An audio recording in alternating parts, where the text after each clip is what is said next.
still a lot of mysteries around a lot of things that happened in this country. In the night, up came a person who was wearing a cloak, and he had in his hands the Great Seal of the United States. Jefferson, of course, looked at it and said, "This is it."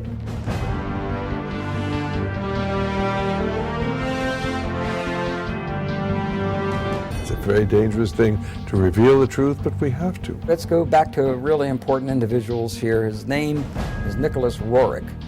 The truncated pyramid with the all-seeing eye on the top. Nicholas Roerich is the person who is responsible for that ending up on the dollar bill. Franklin Delano Roosevelt was the President of the United States, and Henry Wallace was the Secretary of Agriculture. Now, Henry Wallace was deeply involved in the occult. Roerich to Wallace to FDR to the dollar bill. I was initiated into this very ancient order. Here we are at the Nicholas Roerich Museum. Do you really think it has anything to do with the Illuminati? The owl is the totem symbol of the Illuminati. Yes, because Roerich was the Illuminati. They all seem to have been Masons. His son was murdered. Those who normally get out, they're killed. Hexagrams are used during occult ceremonies when you're summoning up demons. Because we're dealing with Lucifer. And the all-seeing eye of God is one of the emblems that the Freemasons use. He said, "You're trying to say that Masonry is evil." I said, "It comes right out of the same pit of hell." Didn't win a lot of friends that day.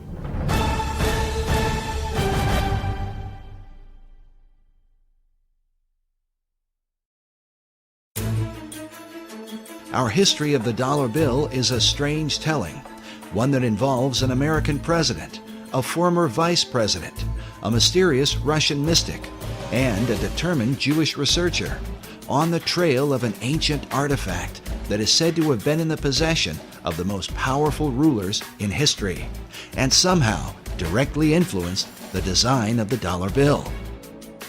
As incredible as it seems, it's believed this mysterious object could mark the beginning of Armageddon. There's going to be a bloodbath there. With them is an expert in the signs and symbols of the occult world. This is not the eagle. Who claims that the details of the dollar bill are no accident, but represent the diabolical working of secret societies. This is the eye of the phoenix, looking on in favor of the secrets of the dollar bill.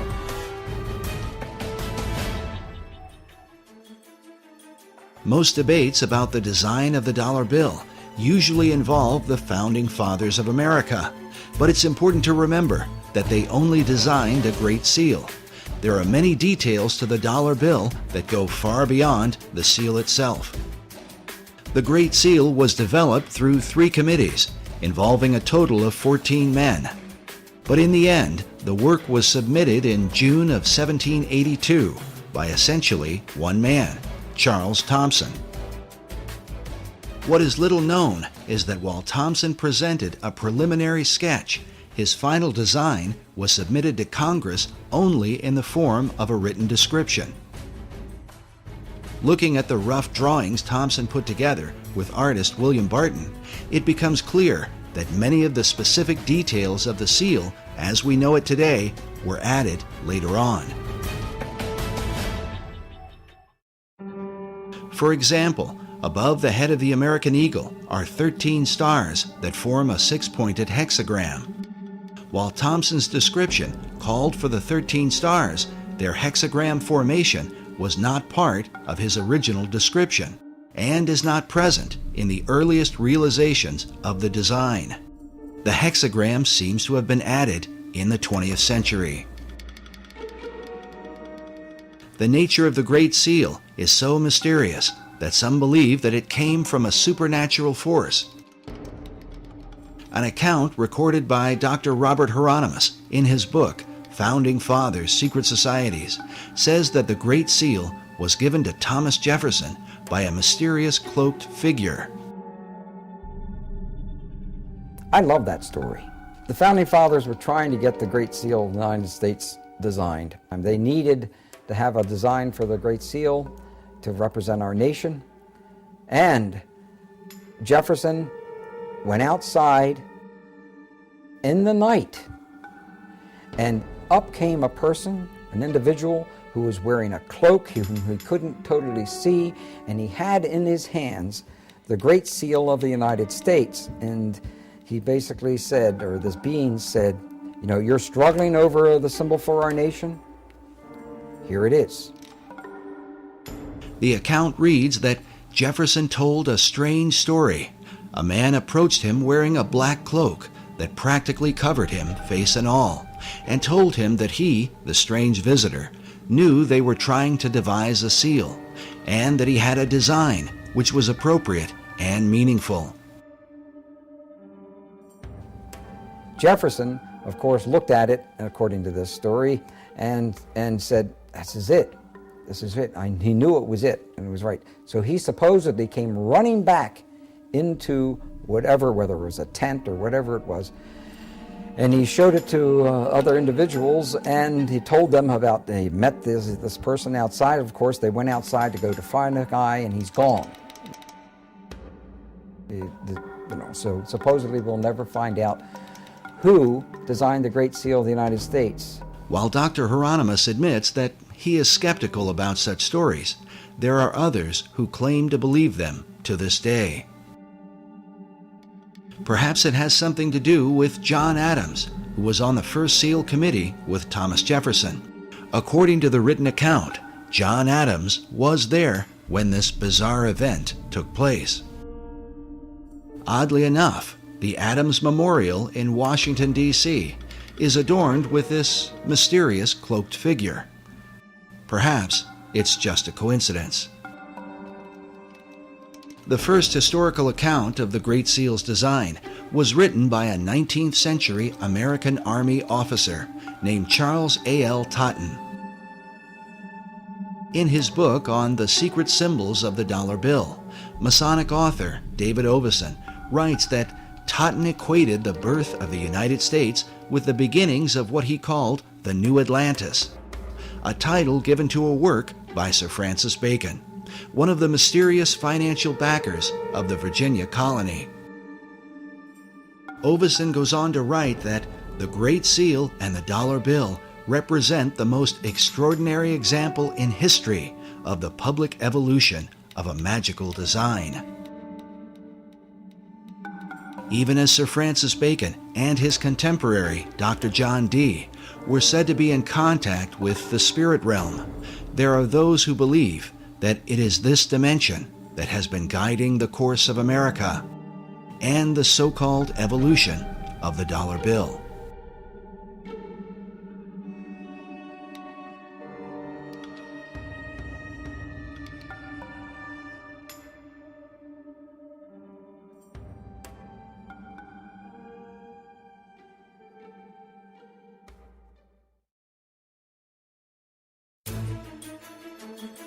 Debates have gone on for years about the secret symbolism of the Great Seal of the United States, whether or not these symbols represent secret societies, or if they are what the White House and the U.S. Congress currently tell us, symbols of divine providence, of stability, and the patriotism of America. What the Founding Fathers intended as they designed and ultimately approved of the Great Seal remains mostly a mystery. There's still a lot of mysteries around a lot of things that happened in this country. It's not in our history books. There can be no doubt that those things hidden in the shadows of the last 2 centuries are not easily brought to light.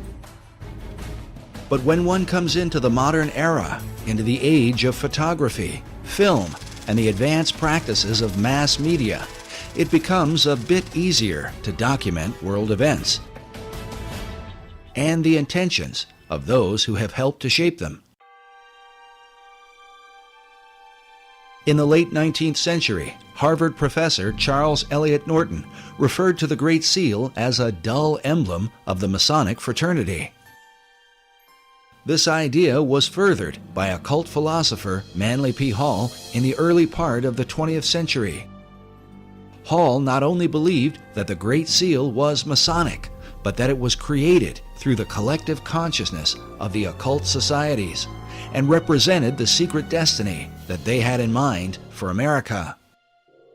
I'd say that he saw the secret destiny of America as the beginning of a world democracy, and that this was a kind of an experiment in democracy that had been envisioned for thousands of years before. So he saw this much like Francis Bacon envisioned what he called the New Atlantis.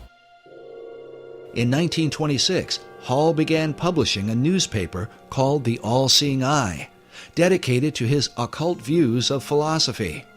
It was during Hall's era that the All-Seeing Eye of the Great Seal would be taken out of obscurity and placed on the back of the dollar bill by President Franklin D. Roosevelt in 1935.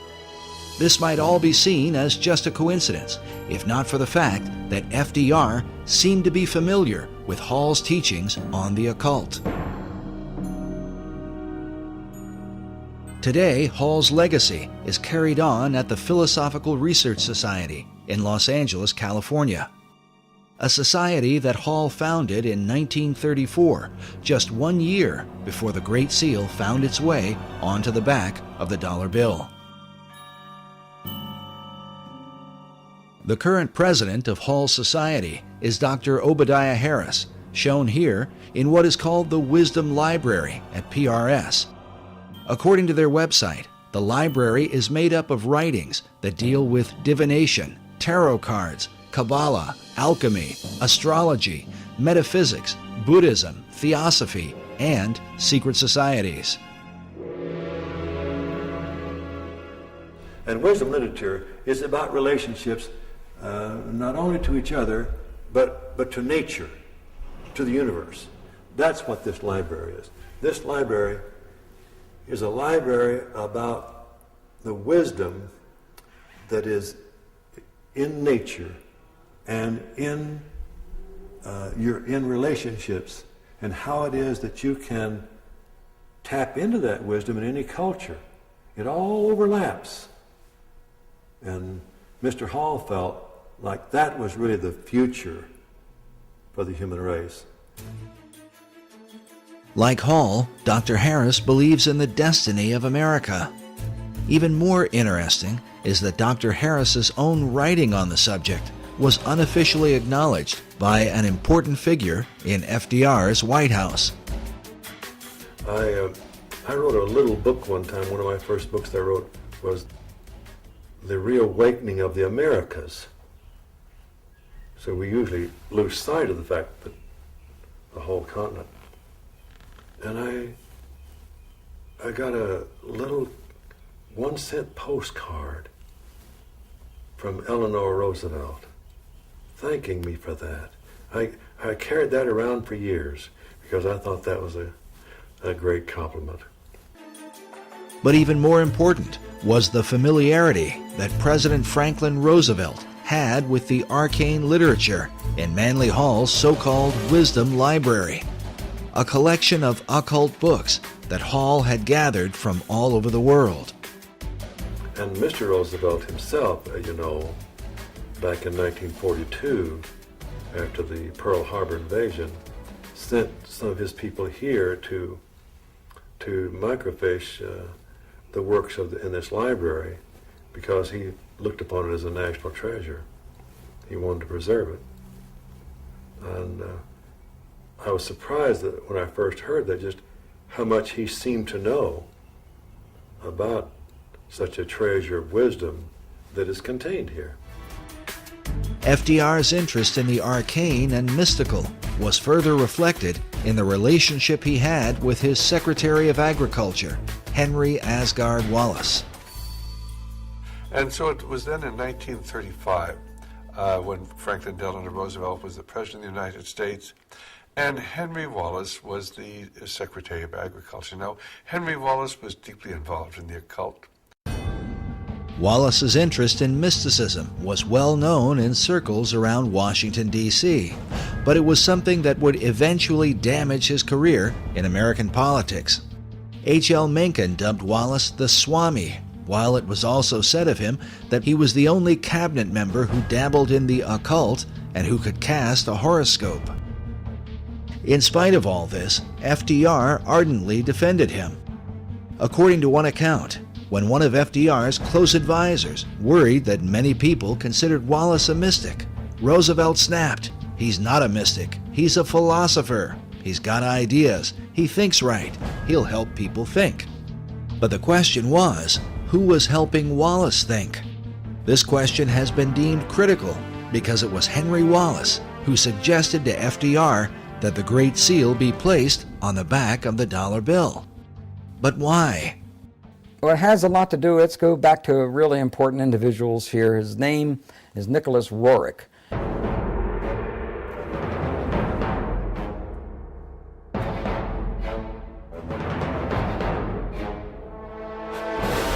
And Nicholas Roerich was a very advanced spiritual soul with considerable vision.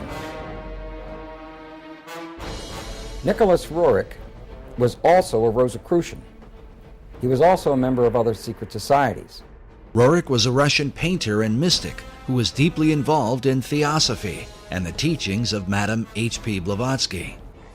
He is famous for his travels into Tibet and the Far East in search of the legendary kingdom of Shambhala. But what was his relationship to FDR's Secretary of Agriculture? I believe that Nicholas Roerich was a spiritual teacher, not a supreme spiritual teacher, but was a teacher of Henry Asgard Wallace. Roerich was considered not only a teacher, but a spiritual mentor and guru to Henry Wallace. It's believed that Wallace recommended the Great Seal to FDR because of the mystical influence Roerich held over him. The dollar bill was approved with the all-seeing eye and the truncated pyramid with the all-seeing eye on the top of the because of Nicholas Roerich. In the book Tournament of Shadows, the authors document much of the activities and influence of Roerich during this period. They write that Roerich's influence was suspected in the adornment of the $1 bill, with a verso of the Great Seal showing a pyramid crowned by an all-seeing eye.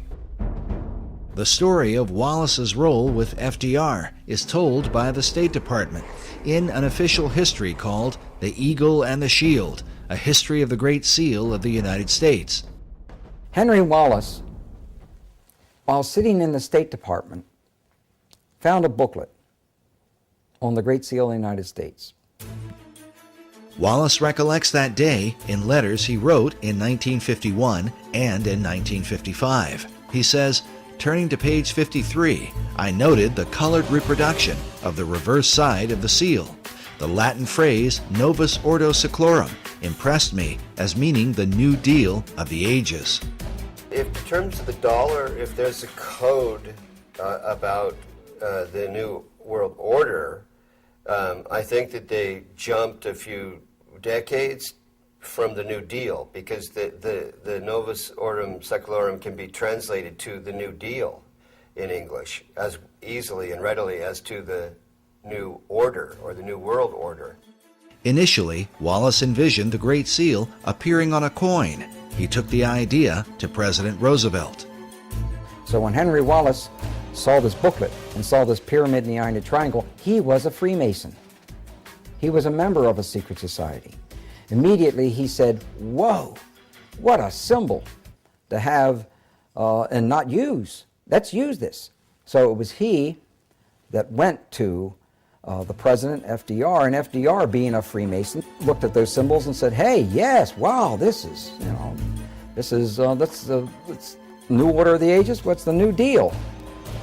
He actually thought to a degree that the Novus Ordo Seclorum was the New Deal. Wallace wrote that Roosevelt, as he looked at the colored reproduction of the seal, was first struck with the all-seeing eye, a Masonic representation of the great architect of the universe. Next, he was impressed with the idea that the foundation for the New Order of the Ages had been laid in 1776, but that it would be completed only under the eye of the great architect. Roosevelt, like myself, was a 32nd degree Mason. He suggested that the seal be put on the dollar bill rather than a coin, and took the matter up with the Secretary of the Treasury. The Secretary of the Treasury at the time was Henry Morgenthau. And he talked to Henry Morgenthau, who was the Secretary of the Treasury, and got him convinced that we should put this esoteric emblem from the back of the Great Seal of the United States onto the back of the dollar bill. This really symbolized the fact that now the esoteric influence dominated the American government. And Morgenthau, the Secretary of Treasury, wrote extensively about this point, and he said there's some strange cabal, some mystical order behind the scenes, calling shots on the artwork that appears now on our dollar bills. He had to approve it, and he later had found out that this was all Henry Wallace's. It was all based on Henry Wallace's relationship to Nicholas Roerich. Nicholas Roerich is the person who is responsible for that ending up on the dollar bill. Today, the story of Roerich's mystical influence is told by a variety of occult researchers. You know, the dollar bill thing was about the New World Order. Actually, that came from Franklin D. Roosevelt and others around him, even Nicholas Roerich. It's almost like baseball. Roerich to Wallace to FDR to the dollar bill. While many people have never heard of Roerich, he was a well-known figure during the FDR era, in the years preceding World War II. His works of art were internationally recognized, so much so that an entire building in New York was erected to house his many paintings. Roerich was nominated 3 times for the Nobel Peace Prize and was the inspiration for the Roerich Peace Pact, which was signed by Henry Wallace in the presence of President Roosevelt at the White House. In 1986, Mikhail Gorbachev called Roerich one of the cultural pillars of Russia. The Russian cosmonaut Yuri Gagarin, the first man in outer space, when asked what the Earth looked like from orbit, answered, very much like the paintings of Nicholas Roerich. He was a great oil painter, bar none. He's one of the greatest in terms of the Himalayan Altai scenes that he depicted. He did some wonderful work. He was a gifted artist. But Roerich's story is one of success and disgrace, as he eventually fell out of favor with his greatest supporters, and at one point was suspected by the Soviets, the Japanese, and the United States of being a spy. Information was coming out that Roerich may have been used as a spy when he went into these other nations in the Far East. And with that, that's what broke the link between Henry Wallace and Nicholas Roerich. To learn more about this mysterious figure and his influence on the dollar bill, we traveled to the Roerich Museum in New York, along with cipher expert and international codebreaker Buff Perry, who has long been associated with the museum and its curators. Here we are at the Nicholas Roerich Museum at 319 West 107th Street, almost at the corner of Riverside Drive. His paintings hang on the walls of 3 floors of this building, and also many of the treasured archives, letters, and other writings and memorabilia of the Roerich family are housed here. I have a deep interest in the history of Nicholas Roerich and his family and their association with a long-lost artifact that I have had a lot to do with over the years. We'll learn more about this artifact later on, as it ties together Nicholas Roerich with Henry Wallace, Manly P. Hall, and what some believe will be the future destiny of America. Like many who are involved in New Age and occult ideas, Nicholas Roerich dreamed of a united one world order. Nicholas Roerich is seen as one of the key individuals, historical individuals, that had a lot to do with the development of the League of Nations and subsequently the United Nations, and is recognized as such in the United Nations building. I'm told, I haven't seen such commemoration, but I'm told it's there.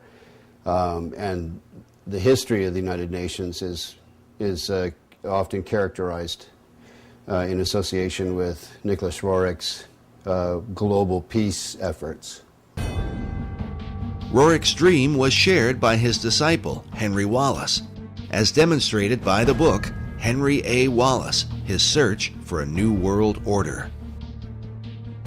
This concept is visualized by the cracked bronze globe that sits outside the United Nations building, where a new world is literally breaking forth from the old. But somehow, Roerich's ideas on the subject would get him into trouble with Wallace when he traveled abroad on behalf of the United States government. In the book, Tournament of Shadows, we read that Roerich had been chosen by Henry Wallace to scour Central Asia for drought-resistant grasses to combat the Dust Bowl. This was the genesis of the Roerich expedition, financed and staffed by the Department of Agriculture.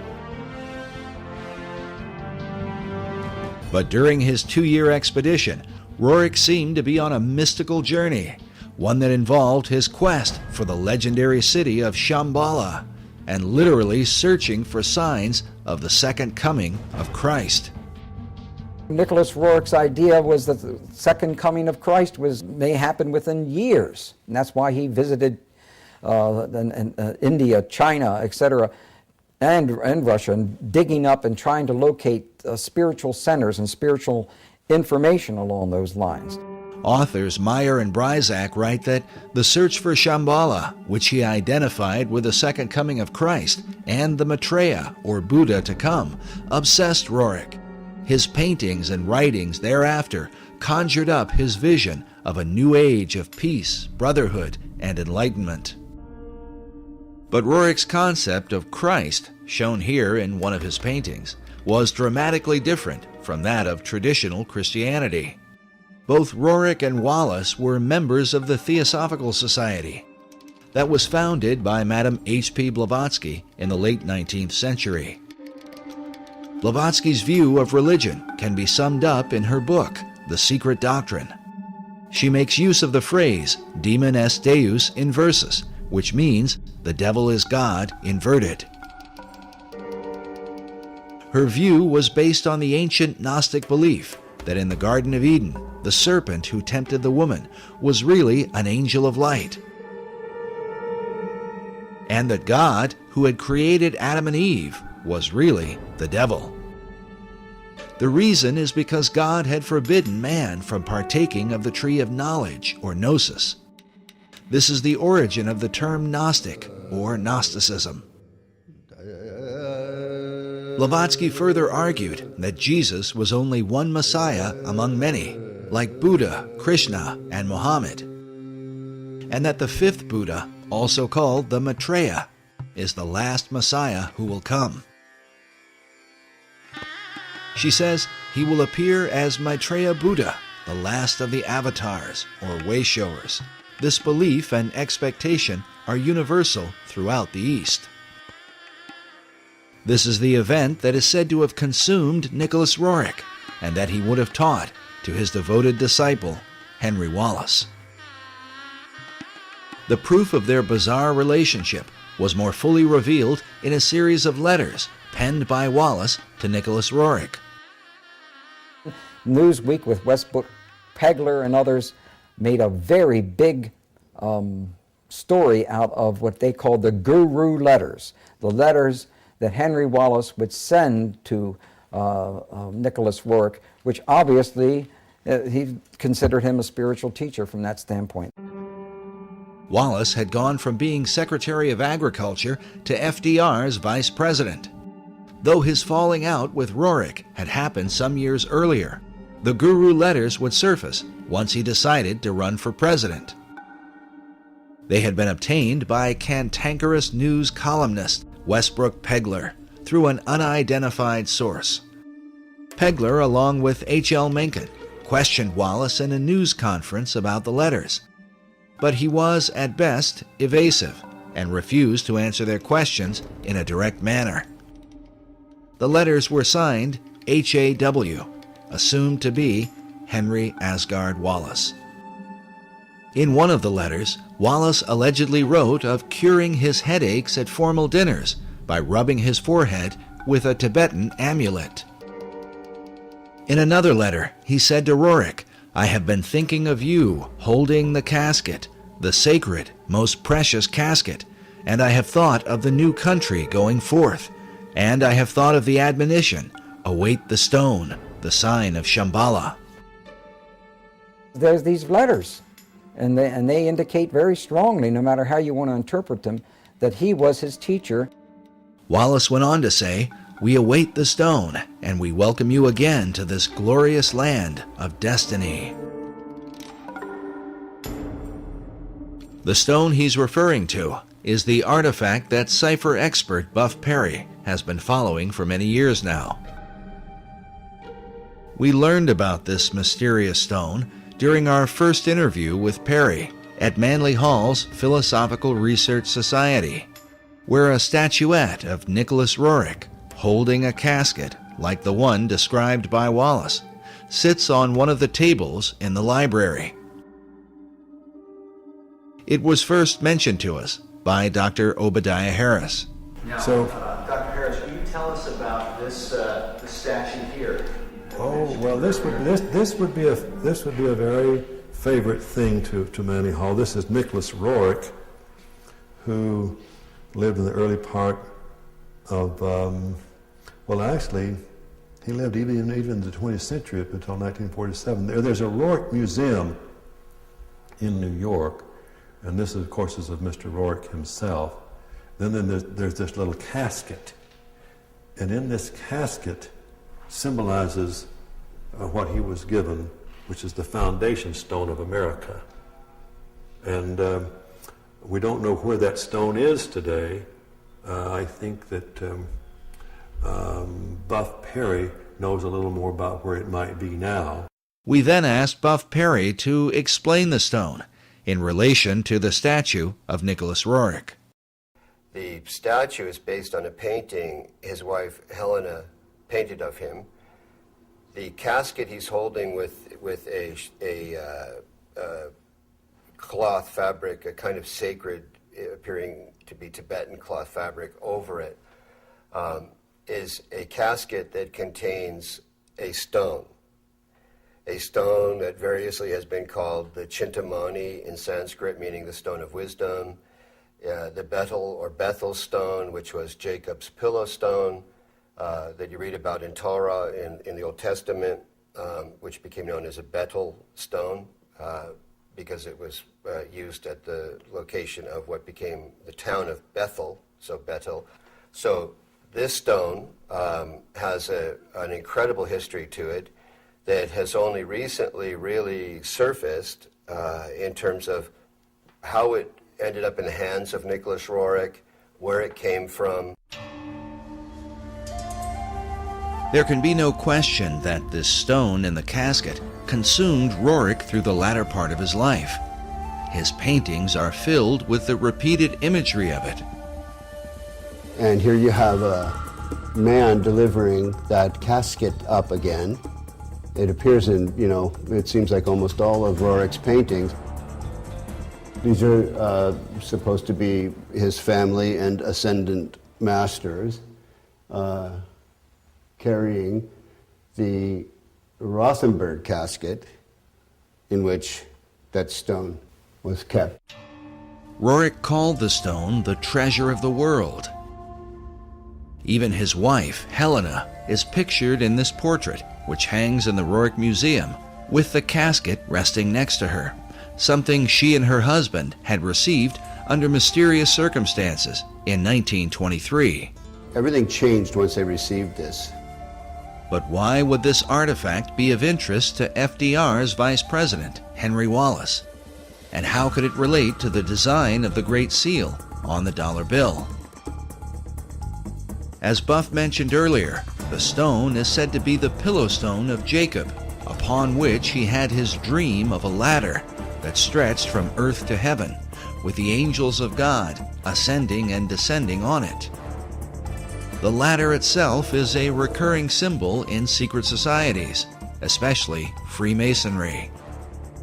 Master Mason Albert Pike wrote extensively of Jacob's Ladder in his book, Morals and Dogma, and even suggests that Jacob's Ladder may in fact have been a pyramid.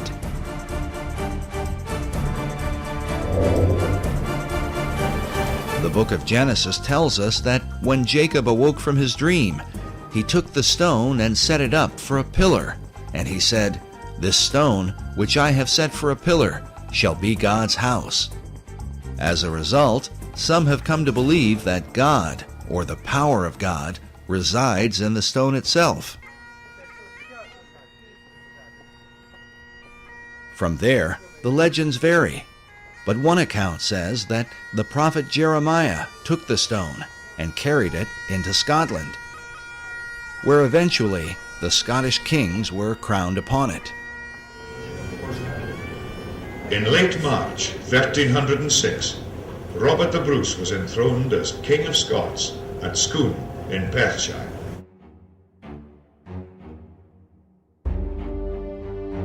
An old Scottish poem says, "Except old seers do feign, and wizard wits be blind, the Scots in place must reign, where they this stone shall find."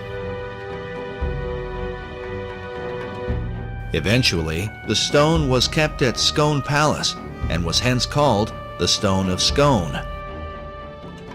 To this day, the Scots also call it the Stone of Destiny. In the year 1296, King Edward I of England captured the stone, and it was taken to Westminster Abbey for the crowning of English monarchs. In this picture, you can see the stone itself in the compartment beneath the coronation chair, a chair that was specifically built to house the Stone of Destiny. The last monarch to be crowned upon it was Queen Elizabeth II in 1953.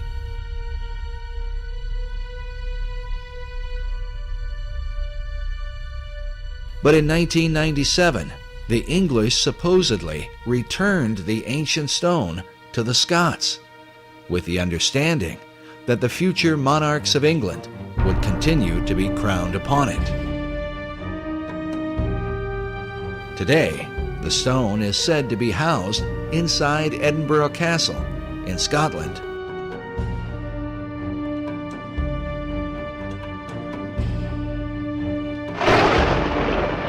There is even a self-guided tour where visitors can view the Stone of Destiny along with the Honours of Scotland, the crown jewels of Scottish royalty. According to the tour guide we spoke with while there, this is the legendary stone. But if this is true, then how could the stone have ended up inside a casket in the hands of Nicholas Roerich? The answer, given by Buff Perry and others, is that the stone currently at Edinburgh is a fake. The Stone of Scone, because the one that's actually in Edinburgh Castle is a fake, and most Scots know it. Because once the English came and stole it once, they were never going to be stolen again. So the one that's actually in the castle is not real. Others, like Alex Salmond, the First Minister of Scotland, claim that the stone taken by the English king in 1296 was a fake, and that the real stone was somehow hidden away secretly by the Scots. Exactly where the real Stone of Destiny is today, and how it may have changed hands over the centuries, continues to be a matter of debate. Nevertheless, its importance is recognized by nearly all occult societies in the world today. It is the foundation stone of all history. It's also called the Philosopher's Stone. It has met the lapis exilis in the Grail literature cycles that came out of Chrétien de Troyes and Wolfram von Eschenbach. Wolfram von Eschenbach writes in Parsifal that the stone is called the Grail. While the Holy Grail is traditionally thought of as the cup of Christ, those involved in secret societies believe that the original and oldest form of the Grail is the Stone of Destiny, written of by Wolfram von Eschenbach in his Grail legend, Parsifal. And he calls it lapis exilis, which is a way of saying the exiled or wandering stone. He does that because of the history known in Freemasonry and in the secret societies of this stone's movement around here and there, and where it would be would indicate the importance of that place. The stone, mentioned in Eschenbach's Grail legend, is a green stone that some believe is similar to a type of meteorite known as moldavite. This description is said to have been confirmed by Nicholas Roerich while he claimed to have the stone in his possession. The secret societies believe that this stone, that supposedly fell from heaven, empowers that person or place of its location. And it has to do with the secret history of America and why that stone arrived here, who brought it. As we showed earlier, Dr. Obadiah Harris referred to it as the foundation stone of America. What is the significance of the foundation stone of America? Well, the foundation stone is really about what America is about, and also what England seems to be about. And so it's really, it implies the great mysteries that was contained in the great mystery schools and of those who had this vision. Was it this mystery school vision that guided FDR and his fellow Mason, Henry Wallace, as they set the all-seeing eye of the great architect on the back of the dollar bill? When one considers the repeated use of the word destiny by Manly Hall, who wrote of the secret destiny of America, along with FDR, who had knowledge of Hall's library and who said that Americans had a rendezvous with destiny. And then Henry Wallace, who referred to America itself as the land of destiny. It only makes sense that such men would have taken an interest in the Stone of Destiny. That Henry Wallace had an interest in seeking the Holy Grail is proven by the letters he wrote to Nicholas Roerich. As a Freemason, he would have seen an occult connection with America, since the Stone of Destiny is said to have come from heaven to earth, from the dog star Sirius. Known as the brightest star in the heavens, Sirius is an important key to understanding the stone and what the secret societies intend for the destiny of America. When the United States was founded, the architecture of Washington, D.C. was designed in alignment with the rising of Sirius in the east. July 4th, Independence Day, is the day when the sun is in conjunction with this star, said to be 23 times more powerful than the sun itself. Also consider that Sirius is the blazing star or pentagram used in Masonic lodges. But as this mystical symbol relates to the dollar bill, we read that the famous emblem of the all-seeing eye, seen hovering above the unfinished pyramid, is a depiction of the Eye of Sirius and is a common motif found throughout Masonic lore. The importance of Sirius to the secret societies cannot be overstated. Some believe that the secrets of this star are a matter of life and death. In our last documentary, Riddles in Stone, Dr. Robert Hieronymus explained the importance of the dog star Sirius. This happened during a casual discussion, and some of what he said took us by surprise. Listen now to his uncut explanation to understand how critical the secrecy of this symbol is to Freemasonry and all the secret societies. And as you listen, remember, it is Sirius that rises in the east behind the sun, which stands as a picture of the twofold nature of every symbol in the occult. Interesting thing about all of Freemasonry is that symbolism is ultimately very important.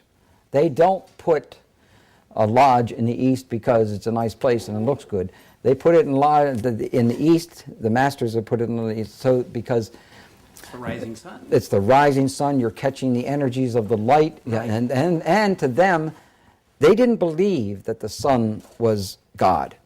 All right, like we're told, the ancient Egyptians, we're told all the time that they thought the sun was God.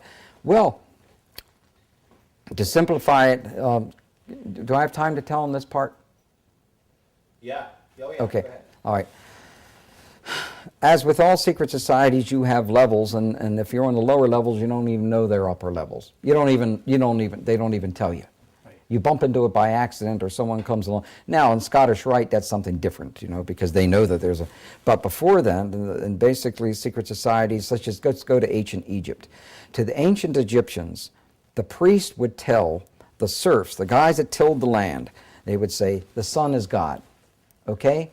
And so they accepted that very low-level interpretation, all physical. That's not what the priests believed. What the priests believed, there was a second level. The priests believed that, nope, the physical sun is not the supreme being. It's the spirit which flows through the physical sun that is the supreme deity. However, there was another level. And the priests didn't even know it. It's those that were involved and elevated to if I would have told you this 15 years ago, I might have gotten shot. But this is now, I'm so glad now that this is easy to talk about. The third level, which is a higher level of understanding, said, nope, it's not, that's not the sun. The sun is not the supreme deity. Nope, yes, spiritual energies come through the sun. That's not what we're talking about. What we're talking about is the star Sirius. The dog star. The dog star, because the dog star was everything to the ancient Egyptians, with the rising of the Nile and the feeding of the people, and so. Overson says that Washington D.C. was the dog star was important in the founding of Washington D.C. Indeed, it was, yes, and that's a reflection on America. But the point I was just trying to make was that third level is never told. And with every group, every secret society I belong to, over but 15 or 16, I don't belong to any of them now. I can't. 15 to 16 different secret societies? Yeah. Oh, wow. Well, there were many different types. While Dr. Hieronymus's claims of belonging to more than a dozen secret societies might sound incredible, it is important to remember that he is the most highly recognized authority on the history of the Great Seal. Eye in a triangle in the pyramid. And he is closely associated with the leading Masonic apologist in America, Dr. S. Brent Morris. Now, Bob Hieronymus, Dr. Bob, is the expert on the Great Seal. Because of this, we believe the insights of Dr. Hieronymus, not only into the Great Seal, but also on the importance of the dog star Sirius to secret societies, becomes that much more significant. Listen again to what he says about Sirius when we make mention of the book on the secret design of Washington, D.C. by Masonic author David Oveson. And so Oveson says that Washington, D.C. was the dog star was important in the founding of Washington, D.C. Indeed, it was, yes, that's a reflection on America. That's a reflection on America. How is Sirius a reflection on America, according to the secret societies? And is it just a coincidence that the Stone of Destiny, awaited by an American vice president and supposedly in the possession of his guru, is said to have come from this blazing star? In the occult, this stone is not only a type of the Holy Grail, but seems to be a symbol for the secrets of Masonry as understood by Henry Wallace. In his book, The Occult Conspiracy, Michael Howard says of Wallace that the Secretary of Agriculture was well versed in occult knowledge. In a letter to his Russian guru, he stated, "The search, whether it be for the lost word of Masonry, or the Holy Chalice, or the potentialities of the age to come, is the one supremely worthwhile objective. So may we strive for the chalice and the flame above it." Howard says the chalice he refers to is the Holy Grail, regarded by the Rosicrucians as a feminine symbol for perfection, and the age to come is the dawning of the Aquarian Age. The concept of the flaming chalice is another repeated theme in the paintings of Nicholas Roerich. And you can see this entity holding the chalice, and there's a flame coming up from the middle of the cup part of the chalice. This is a painting of Prophet Muhammad, and interestingly, he's viewing a specter of a person of some sort or other who's bearing in the heart area the chalice that's burning the flame. That's consistent with Zoroastrian motifs as well as Agni Yoga. But when I was in Isfahan, for example, and in Tehran, I visited the Zoroastrian temples, and those chalices that bear the flames are as big as I am. And I'm sure that Nicholas Roerich had the occasion to see those chalices in the Zoroastrian temples in his journeys through the East and the Near East. But this is definitely Muhammad. He's named it Muhammad the Prophet. But for some interesting reason, Muhammad is viewing some kind of spiritual entity with that fire-bearing chalice in the heart zone. While Roerich's paintings are today kept in a modest museum in Manhattan, they were once kept in a towering building on the Upper West Side. In the 1920s, Roerich was supported by a wealthy benefactor and Freemason named Louis Horch. Like Wallace, Horch considered Roerich to be his guru and financed the construction of a massive building to honor him. It was called the Master Building. During this era, Roerich designed what he called a peace banner that went along with the Roerich Peace Pact that had been signed by Henry Wallace. The symbol was simply 3 circles in a triangle formation. This symbol can be seen even today, engraved on the black cornerstone of the Master Building. Buff Perry and others believe that certain arcane contents, including the Stone of Destiny, were placed inside this cornerstone when it was laid. This is the seal over the cornerstone of the Master Building that is at the corner of 103rd and Riverside Drive. And here you see 1929 and the 3 circles with an M and then an R beneath it. And I believe that means Master Roerich, meaning master building in effect. He was like an edifice to people at that time. So the idea of the master building was the idea that Roerich himself was the master, is that Absolutely, correct? Absolutely. The whole building was built for him, for his use, in his honor and in his name. And it was to be used as a place where there would be art galleries, art studios. Great writers of the past lived there. Joseph Campbell was there? Joseph Campbell lived there for a period of time. Joseph Campbell was a highly regarded esoteric who wrote about the power of myth. His works are still celebrated by the Theosophical Society to this day. Another 20th century luminary who frequented the Master Building was Manly P. Hall. Hall was clearly interested in Roerich, and in his books wrote about the symbolism of the stone that is called the Grail. And we don't know where that stone is today. I think that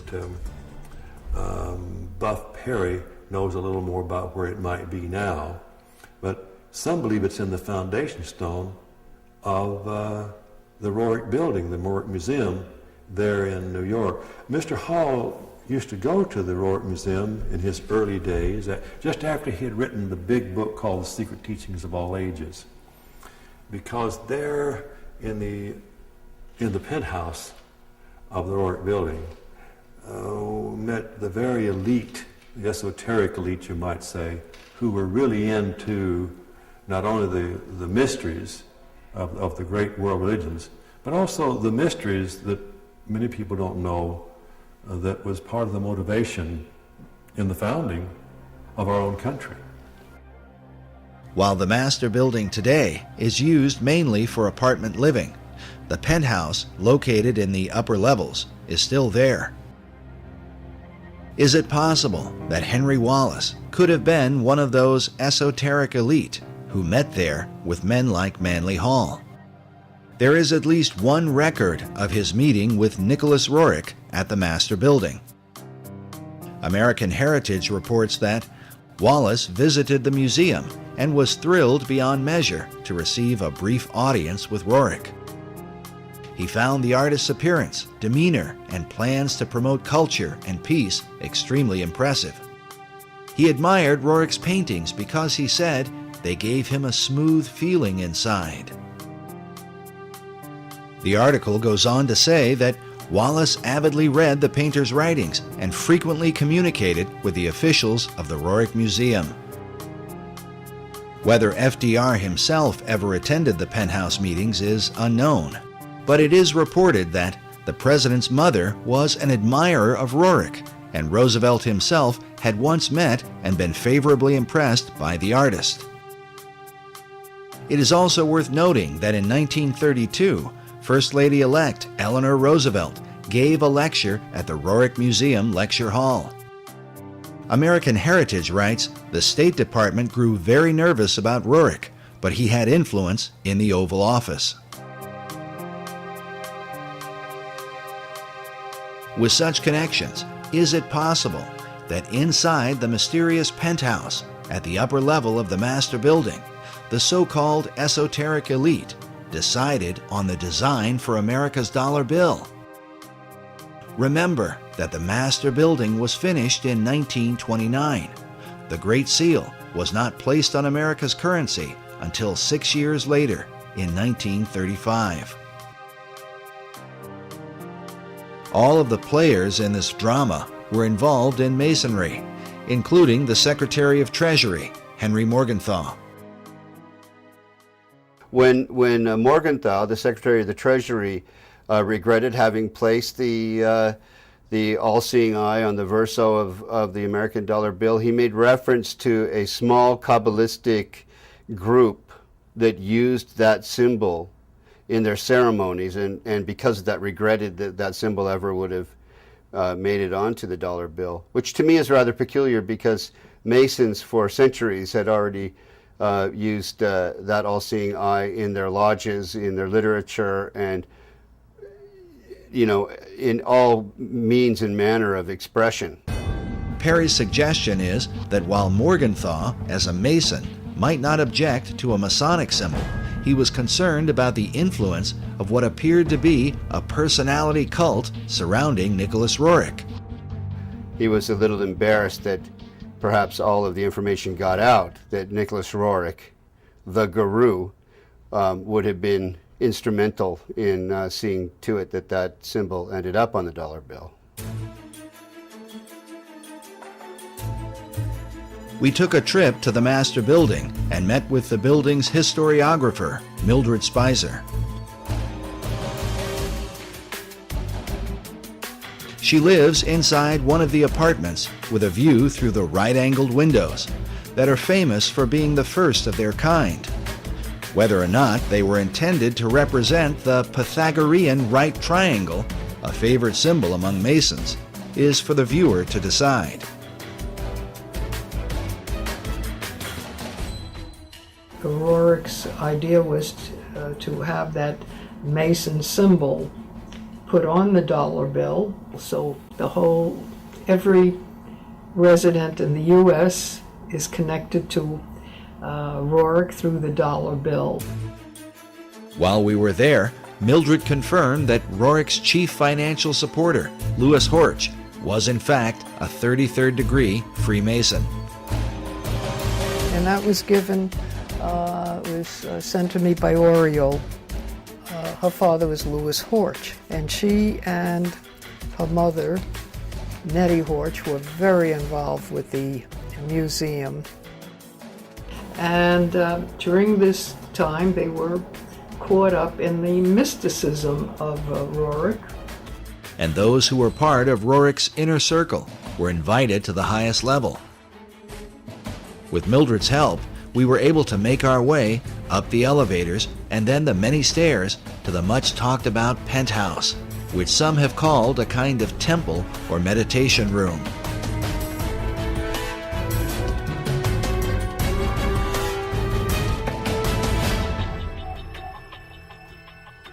There, is that where they had their meditation? No, meditation was right back of you. We had that apartment, and it was... Behind this green door may well have been the place where Nicholas Roerich met with men like Manly Hall, Henry Wallace, and countless others to discuss America's secret destiny and quite probably the occult design of the Great Seal. The penthouse is currently used as an apartment, and we were unable to see inside of it. But we followed Buff Perry onto the roof to get a look at the architecture from the exterior.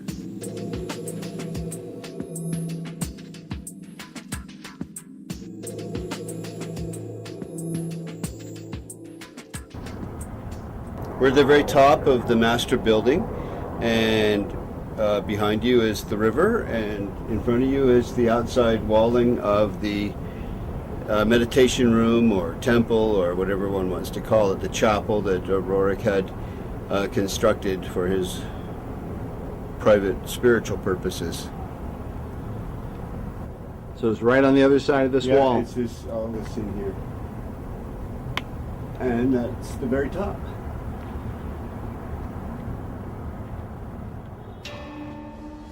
The staggered layers at the top of the penthouse seem to bear some resemblance to one of Roerich's paintings titled Arhat. In Buddhism, Arhat is the highest level of enlightenment, said to be the ultimate goal of nirvana. In Roerich's painting, notice the image of the Buddhist figure sitting inside the staggered stones, perhaps a symbol for the enlightened esoteric elite in the meditation room.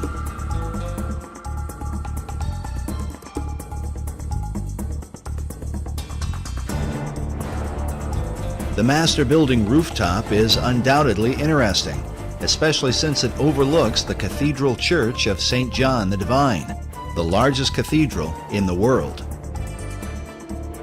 where many of the occult concepts of America all seem to come together.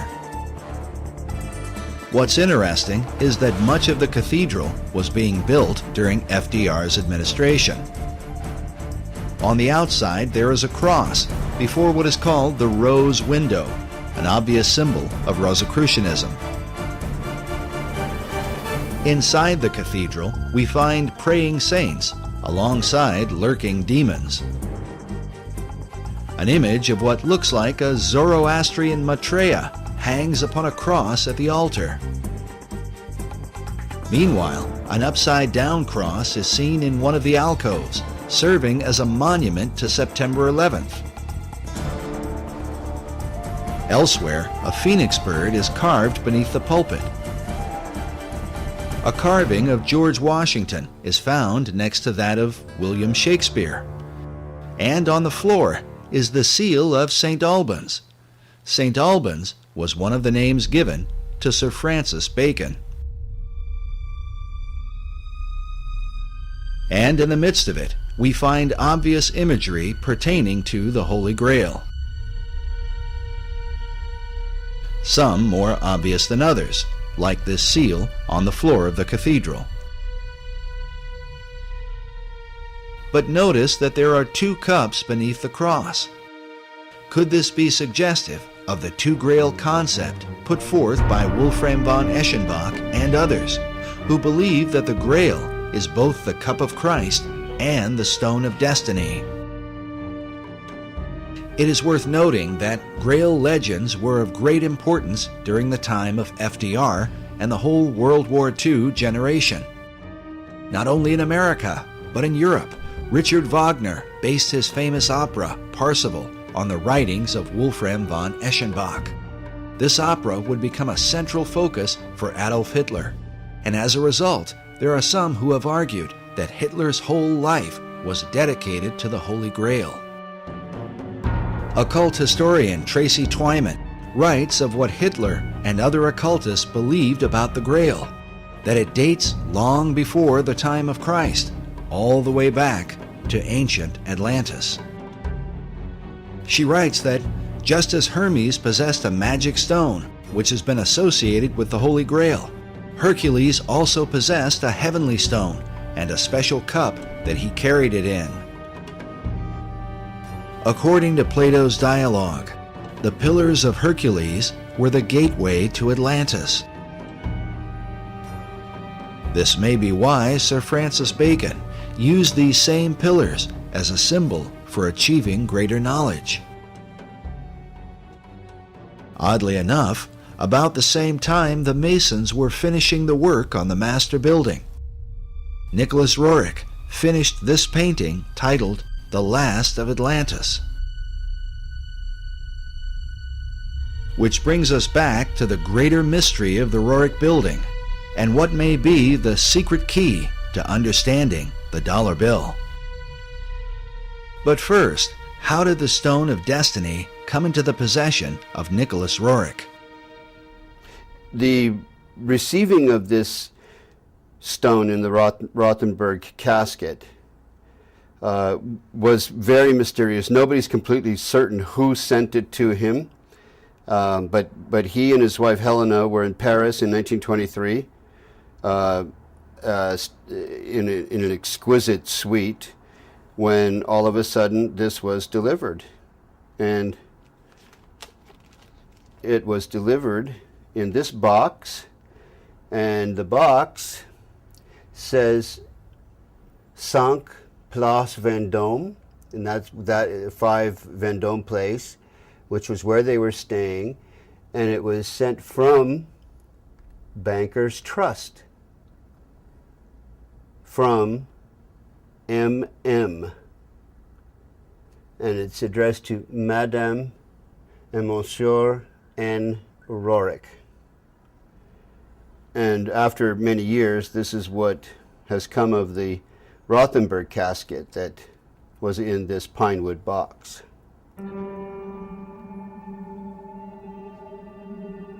But why would this artifact have been delivered to Nicholas Roerich? And could it have really ended up inside the cornerstone of the master building, as Buff Perry and others believe? When it was mysteriously delivered to Nicholas Roerich in 1923, he carries it around. He ends up going to India with it. By 1929, he's had this huge building, a 29-story Art Deco building built for him in New York City by Louis Horch, an investment banker, with a cornerstone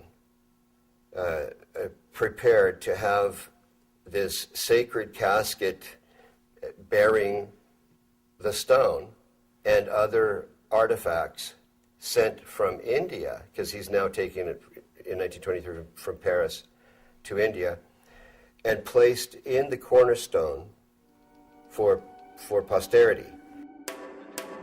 All of this might seem a bit too incredible, except for the fact that the laying of the cornerstone for the master building was a major event in 1929, attended by foreign dignitaries from around the world.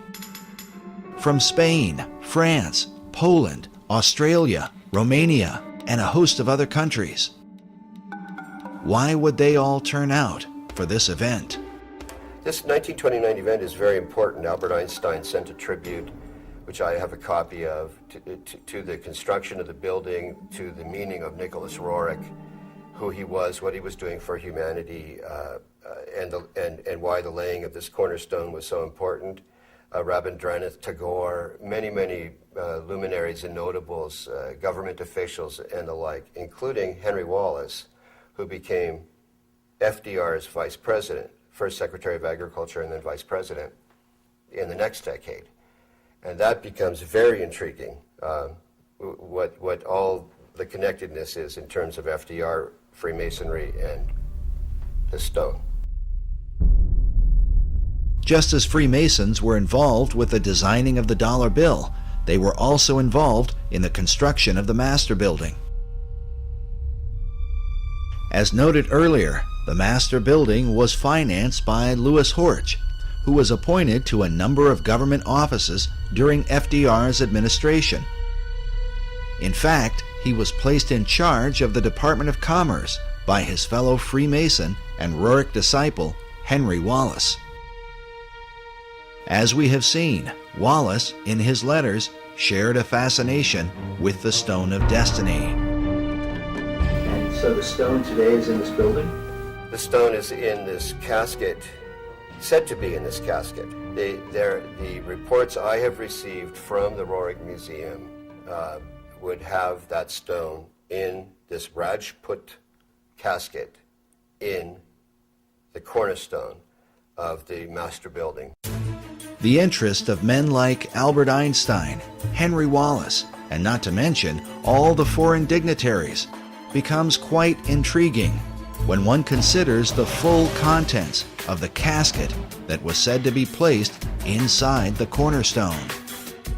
I'm familiar with the ingredients of the Rajput casket by having read letters from Zina Fosdick and her own notebook entries, and also because Aida Tolskaya herself, one of the co-curators of the Roerich Museum, wrote out what Zina Fosdick had stated they had placed in the Rajput casket in Darjeeling before it was delivered to the city of New York to be placed in the cornerstone.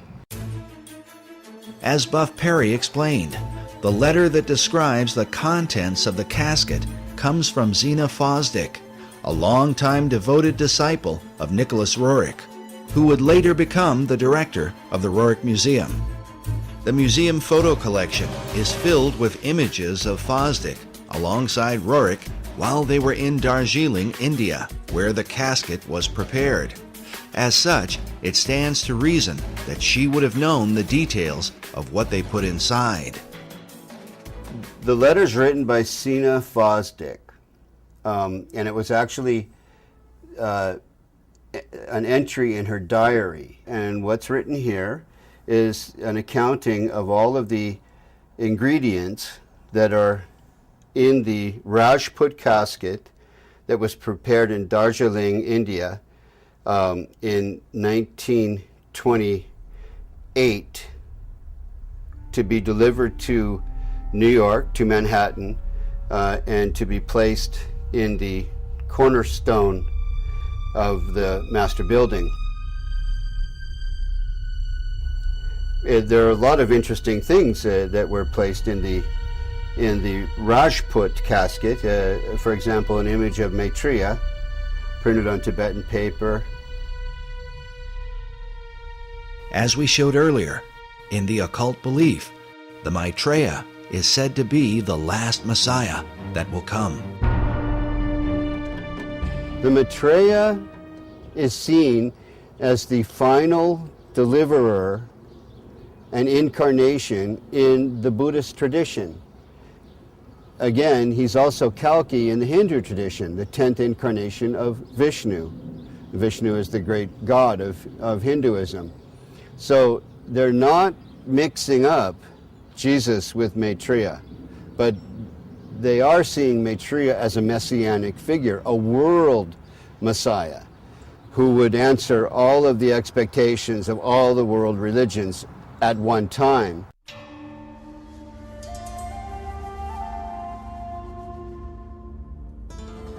The reason Roerich would not mix up Jesus with Maitreya is because of the New Age belief that Maitreya is the true Christ, while Jesus was only his disciple. This is also the teaching of Scottish mystic Benjamin Creme. Maitreya embodies what we call the Christ principle, the Christ consciousness. And 2,000 years ago, he overshadowed his disciple, Jesus. Jesus was not the Christ, except for 3 years. Over these 3 years, from the baptism to the crucifixion, Jesus was overshadowed by Maitreya. And when he spoke, sometimes it was Maitreya speaking, sometimes it was Jesus. We featured Creme in our last documentary, Riddles in Stone. He is the founder of Share International and has been declaring for more than 30 years that Maitreya would be arriving soon. Maitreya is standing by, ready to come into the world at any moment. When we spoke with Creme in 2006, he had just come from speaking to the United Nations. While I was in New York, I gave a talk at the United Nations, and there was a large group of New York theosophists. A certain number from outside the United Nations were allowed to come to the talk, and they were very responsive, very responsive. These theosophists are modern members of the Theosophical Society, of which both Nicholas Roerich and Henry Wallace were members. Other famous members included Thomas Edison and Mahatma Gandhi, as well as Gandhi's close friend Jawaharlal Nehru, the first Prime Minister of India. Also pictured here, beside Nicholas Roerich. But in addition to the image of Maitreya, what were the rest of the contents buried inside the cornerstone of the master building? A portrait of M.M. This, I believe, is Master Moriah. Master Moriah was one of the names given to a spirit that is said to have inspired Madame H.P. Blavatsky. Roerich's wife, Helena, claimed that the same spirit was in contact with her and inspired her writings. It's Master Moriah, who is actually Helena Roerich, channeling this entity, if I can put it that way. One of her books was titled On Eastern Crossroads, in which she wrote extensively about the stone in her husband's possession, calling it the Serpent Stone, and saying, "The stone cometh, and it is a most grievous error to deny the stone." In fact, the quote from one of Henry Wallace's Guru letters about the new country that goes forth and the admonition to await the stone comes directly from this book. Nicholas Roerich tended more to write about, sort of physical reality and the adventures in the Himalayan mountains in the Altai region toward the Himalayan mountains, where his wife, Helena, wrote about the channeling and the esoterica, the theosophical kind of side of things. While Roerich's writings may have dealt with reality, his paintings were anything but.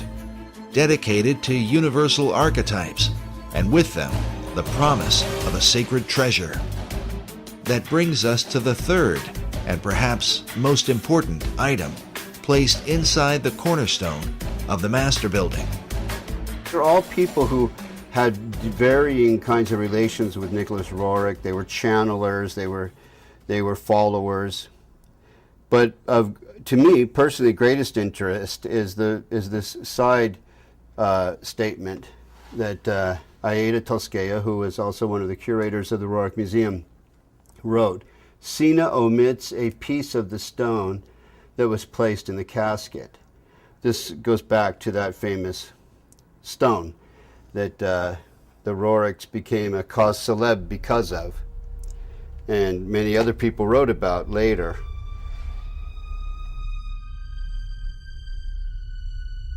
Everything changed once they received this. 1924 marked a whole new direction for them all, and this came about, I think, this is 1924. You'll see the casket here is the same casket there.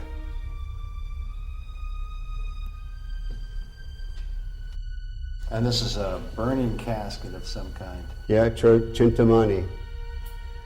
Chintamani is a Sanskrit term that means the stone of wisdom, that he calls the treasure of the world. And that's how he depicted the treasure of the world, the ultimate treasure of the world. It seems only appropriate that this treasure hunt would take us back to Manly Hall's society in Los Angeles, and in particular to one of the graduates there from the University of Philosophical Research, a Freemason named Gavin Wentz.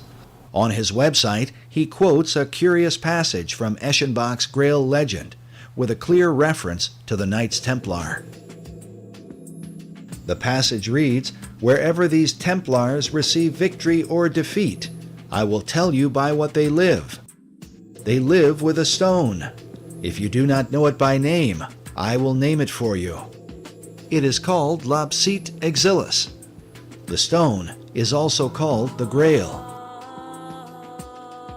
Eschenbach's reference to the Knights Templar is curious. During the same period that he wrote his Grail legend, the Templar Church of Garway, England was built. Inside, we find mysterious symbols carved above what appears to be the outline of a man. These carvings are said to be a depiction of the Holy Grail, the chalice shown here.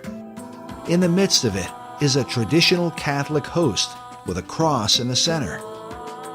But inside the chalice, just beneath the host, is what appears to be a truncated pyramid. Which brings us back to Gavin Wentz, who produced an award-winning documentary which he titled Lapis Exilis, based on a variant spelling of the Grail name given by von Eschenbach. This slight alteration to the original name had been recorded in the diary of Nicholas Roerich. And it seems to be a contraction of several words in the Eschenbach example, but clearly in Roerich's example, Lapis Exilis means the exiled stone, or the wandering stone, or the stone that comes in from somewhere else. The word lapis is simply Latin for the stone. But how was this stone envisioned by Roerich and his disciple Henry Wallace?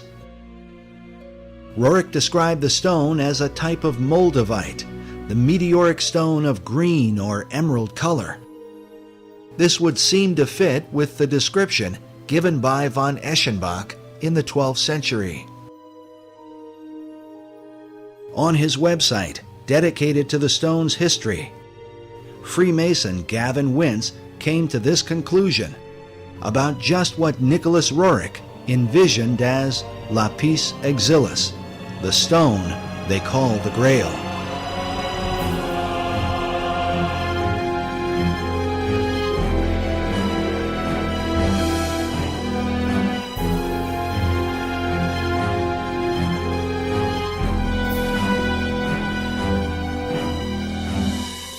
Is it really possible that Roerich, Wallace, and even FDR believed the Great Seal was a representation of the Holy Grail?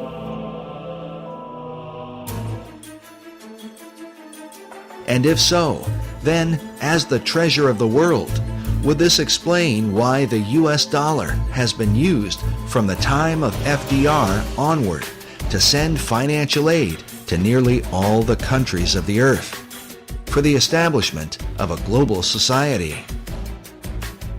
During his 2008 presidential campaign, Barack Obama was criticized for wanting to spread the wealth. But in reality, the redistribution of wealth, a socialist tenet, is a practice that the United States has engaged in at a global level for more than half a century, beginning in the aftermath of World War II. We want peace and prosperity for the world as a whole. The United States now is conducting a new kind of foreign aid program. Aid not for destroyed industrial nations, but for developing countries with limited knowledge of modern technology. Many are just emerging from colonial status. American aid seeks to lay the foundations for industrial and agricultural growth. It is motivated by the humanitarian ideals of the American people and But now that the economy of the American people has taken a turn, and it seems that the dollar is declining fast, how could this fit in to the plan of the secret societies? Consider that when the shock waves of the American stock market shook the world, France and China called for a global currency and a new world order. Which brings us to the other half of the dollar bill's design, the American eagle, that some believe represents the mythical phoenix, a bird that is said to destroy itself by fire. But according to Wolfram von Eschenbach, the power of the phoenix lies in the stone of destiny. In Parsifal, he writes, "By virtue of this stone, the phoenix is burned to ashes, in which she is reborn. Thus does the phoenix molt her feathers, after which she shines dazzling and bright, and as lovely as before." If these ideas are truly embraced by secret societies, could this suggest the intentional destruction of the American dollar, which will then force our financial networks into a global economy, resulting in a new Atlantean empire that extends to all the earth?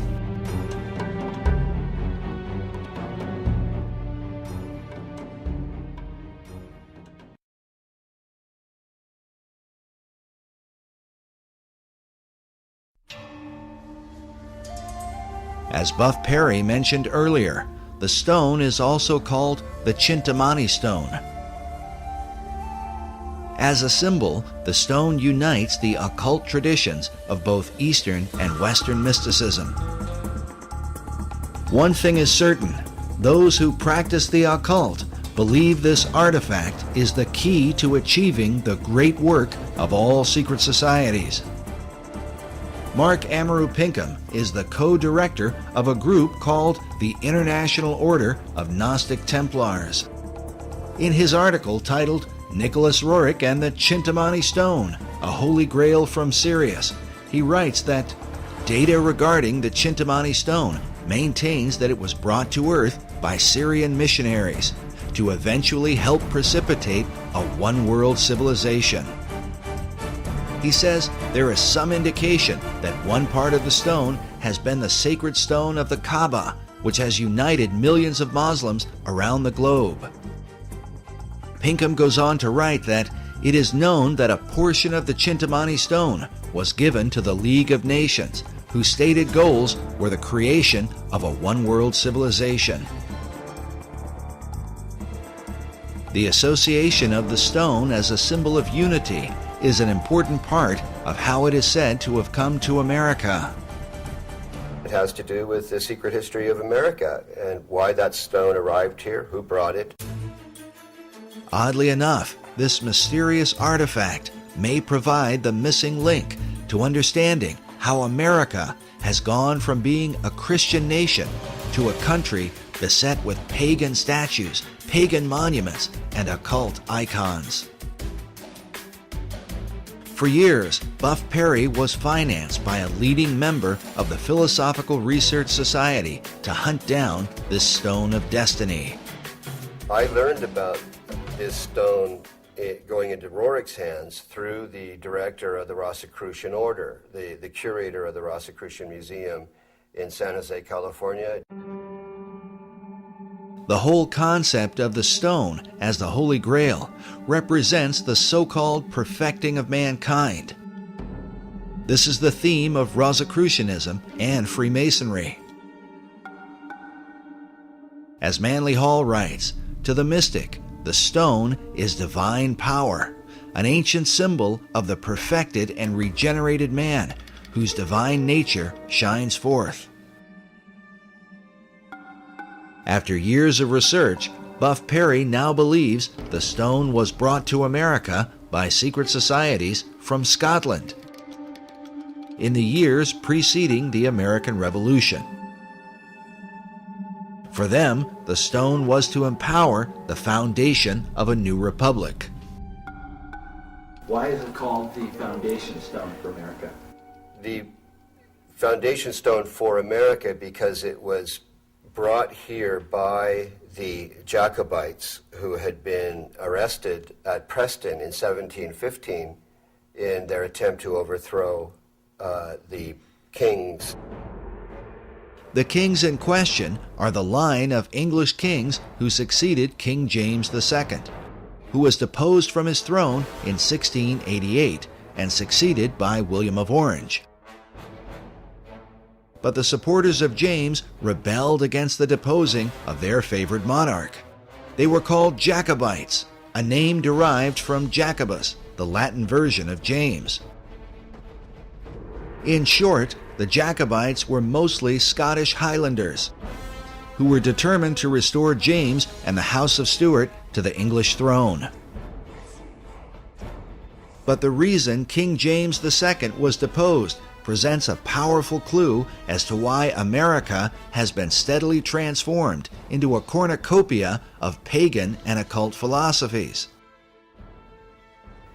King James had proclaimed that Jews and Presbyterians and Quakers and Catholics and even Ottomans should be embraced by the Church of England. That's why he was deposed. So the subsequent formation of this Jacobite revolutionary social order was in reaction to his deposition and in support of his embrace of Jews, Presbyterians, Quakers, Catholics, and Ottoman Muslims. Since the Protestant English rejected James' ecumenical ideas and also feared that the hand of Rome was somehow involved, the Scottish Jacobites engaged in a series of rebellions against the new line of English kings. But their rebellions were ultimately crushed, and as a result, many of the Jacobite fugitives fled across the waters of the Atlantic to America.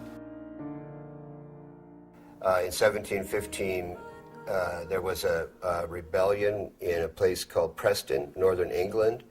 Many of the Jacobites were arrested and deported or exiled to America.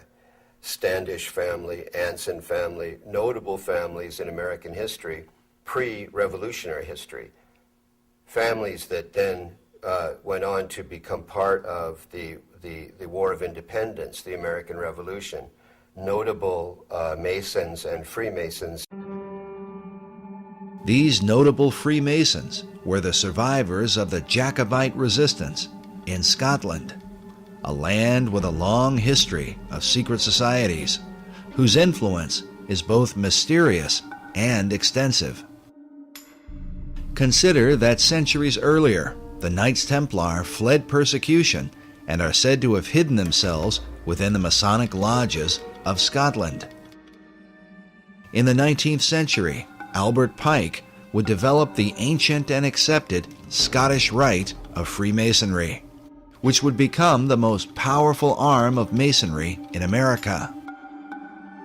Meanwhile, President Woodrow Wilson once said that every line of strength in American history is a line colored with Scottish blood. Perhaps the best example of the Jacobite influence in early America is found in Hugh Mercer, often called an unsung hero of the American Revolution.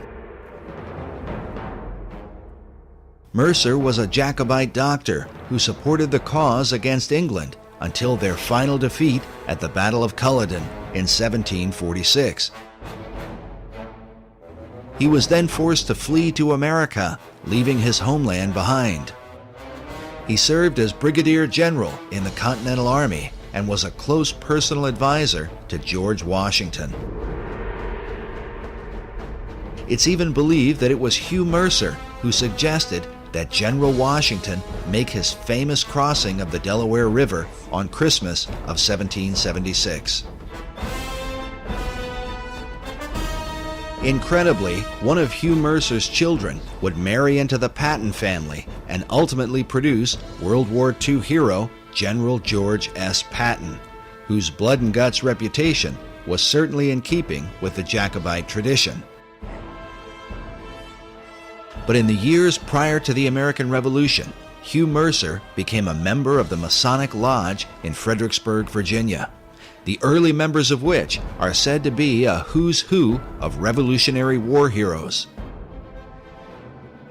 Mercer's fellow members included George Washington and James Monroe. At least 8 Masons from this lodge served as generals during the American Revolution, while 2 of them would go on to become American presidents. The Fredericksburg Lodge still exists today, and on its website states that it was chartered by the Grand Lodge of Scotland, July 21st, 1758. A history of the lodge says the following. The lodge was formed by men who had been made Masons earlier and elsewhere, Scotland most likely. There was in Fredericksburg in the 1750s a notable Scottish mercantile presence. Many of those early lodge members bore Scottish surnames, and it was to Scotland, not England, that the lodge later turned for a proper charter. Is it possible that the influence of the Scottish Jacobite rebels worked as an undercurrent that helped to inspire the American Revolution? These families, they come under the general umbrella term Jacobite, were the real core population that led to ultimately to the War of Independence. Consider that the 3 Jacobite uprisings are referred to as rebellions. During the Revolutionary era, the motto, "Rebellion to tyrants is obedience to God," was adopted, a motto that Benjamin Franklin wanted to include on the design of the Great Seal. But rebellion against authority was not exactly the tradition of the Puritan Pilgrims who began the country. Their focus was on the biblical teaching of Jesus and the apostles. When Harvard University was founded in 1636, its motto was "Truth for Christ and the Church." Harvard's statement of purpose went on to say that the main end of life and studies is to know God and Jesus Christ, which is eternal life. But by the Revolutionary era, references to God were more ambiguous, often referring to the guidance of divine providence. It has been noted that the revolutionary founders were not known for quoting the sayings of Jesus Christ. They certainly mentioned his name or made reference to Christianity. They said things like, "No king but King Jesus." But his teachings were absent from their writings. Sayings like, "Turn the other cheek," "Love your enemies," and "Bless them that curse you," had no place in a movement that was founded on rebellion.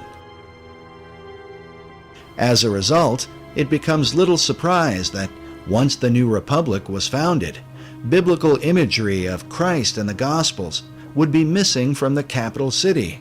Instead, a celebration of pagan gods and goddesses would prevail, which seems to represent the ecumenical views of King James II and his Masonic Jacobite rebels. The chief Jacobite symbol was the white rose, traditionally worn on their Scottish bonnets. This dagger features a Jacobite rose with a pentagram in the center. Notice that the pentagram has a dot in the middle, which usually signifies the sun.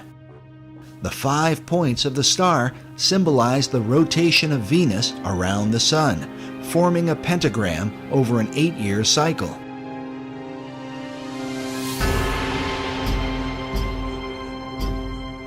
This symbol was well known to the secret societies of Europe and is found carved throughout Washington, D.C.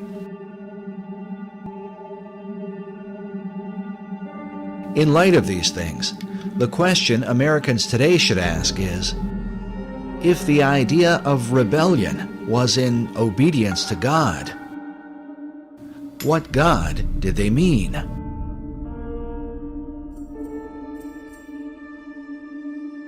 Which brings us back to the Stone of Destiny, a mysterious artifact whose original owner has for centuries been acknowledged as the greatest rebel of all time.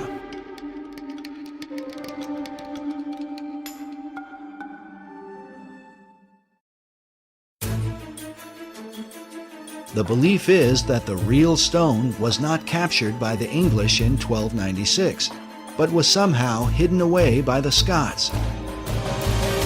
Buff Perry believes that centuries later, the Jacobites brought the stone with them to America.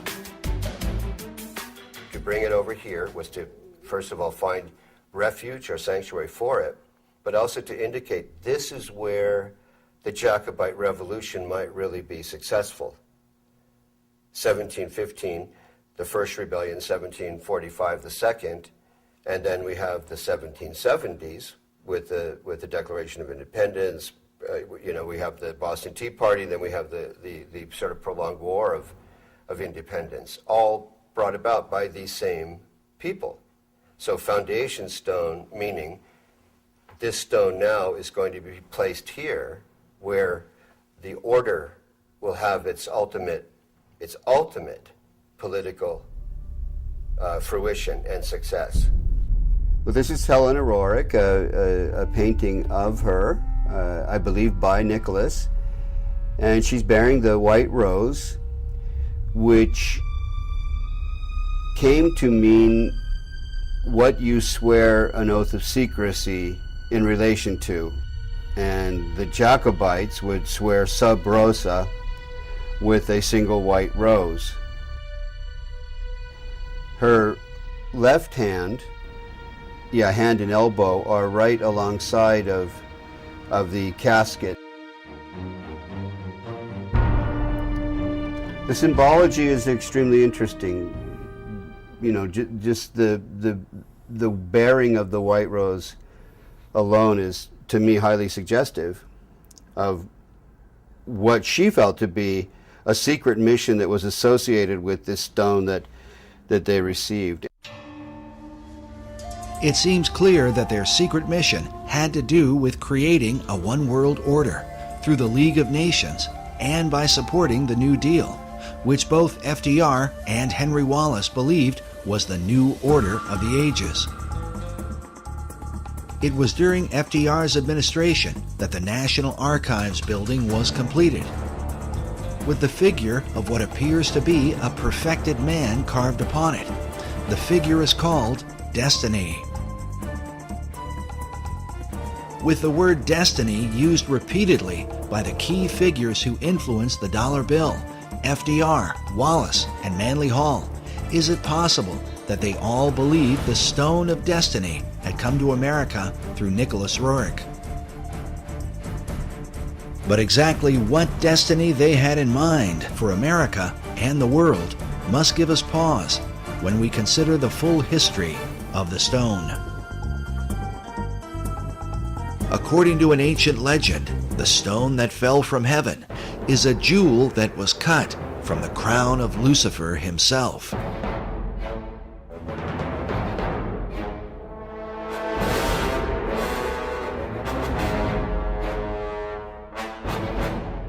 Commenting on this, Manly P. Hall writes that the lapis exilis, crown jewel of the archangel Lucifer, fell from heaven. Michael, archangel of the sun, at the head of the angelic hosts, swooped down upon Lucifer.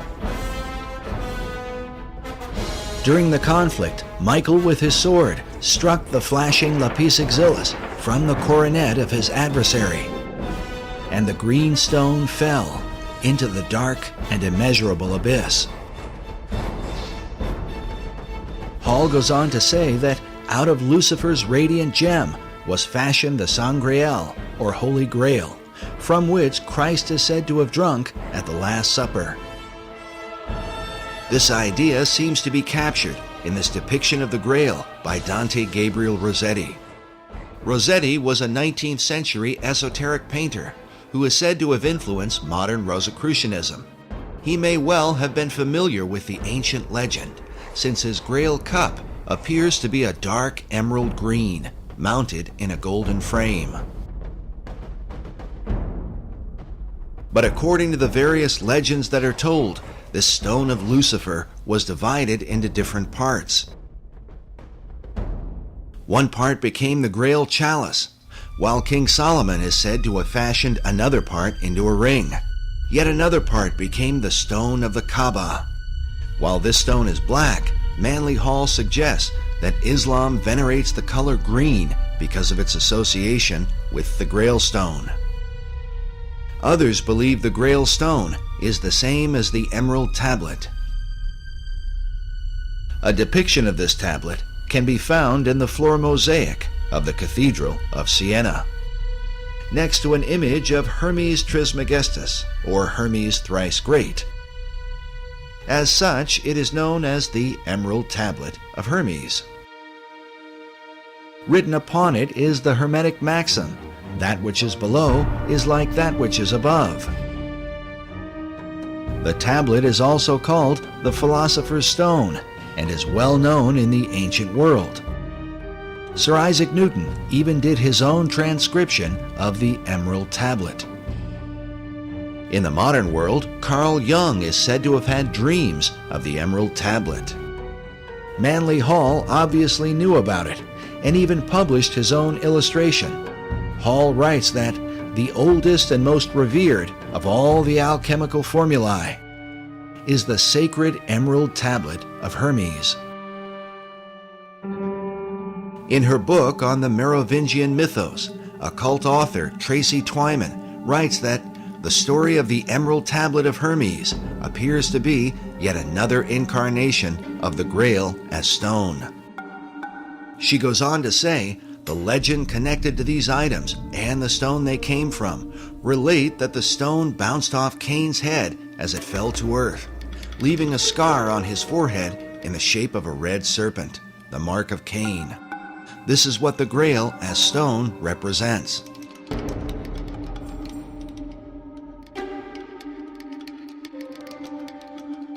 Meanwhile, Nicholas Roerich called his stone a Chintamani, an example of which is shown in this image of a Buddhist figure who holds a greenish Chintamani stone in his hand. While the legends of these stones vary and researchers often disagree, it is curious that both Roerich and Manly Hall use the same variant spelling of Eschenbach's term for the Grail stone. Eschenbach wrote lapsit exilis rather than lapis exilis. In each of their writings, both Roerich and Hall used the term lapis exilis. This might be written off as mere coincidence, if not for the fact that Hall was meeting with Roerich in the upper penthouse of the master building. This suggests that they had the same understanding of the stone. Furthermore, both men were involved, along with Henry Wallace, in the theosophical teachings of Madame H.P. Blavatsky, who openly asserted the ancient Gnostic belief that the true God is Lucifer. As such, for Roerich to have a piece of Lucifer's gemstone would have had great significance. Dr. Obadiah Harris explained to us the importance of Madame Blavatsky to Manly Hall and to his writings about the founding and destiny of America. There's another important lady over here that Mr. Hall wanted to honor, and that is Helen Blavatsky, a Russian woman. By the way, her little house in Russia, and I understand now, is the National Museum. But in the early days, he wanted to pay tribute to her contribution, and she was the co-founder of the Theosophical Society, whose headquarters now is in India. She wrote Isis Unveiled, The Secret Doctrine, and it is said, I don't know if this is true, but she died in 1891.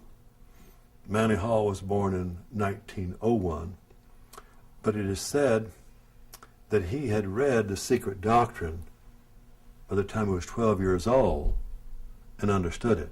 So there's a feeling that Manly Hall had a bond with this woman, a kind of spiritual bond, and that when he wrote Secret Teachings of America, he was really writing the next book for her secret teaching, secret doctrine, that he was taking it farther, and he did.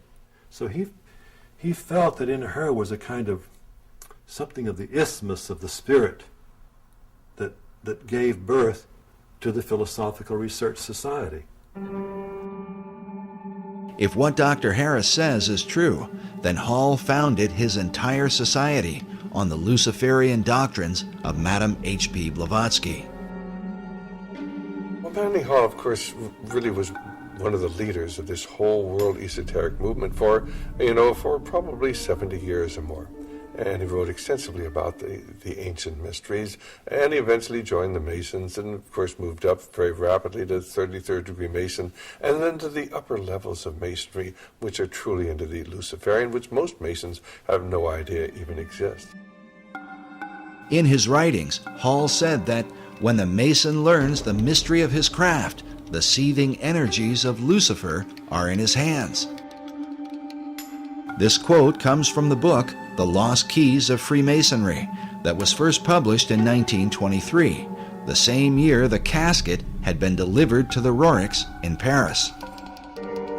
The Luciferian Freemasonry described by Hall could very well have been known by such Masons as Henry Wallace and FDR, especially if FDR was so familiar with Hall that he sent emissaries to Hall's library.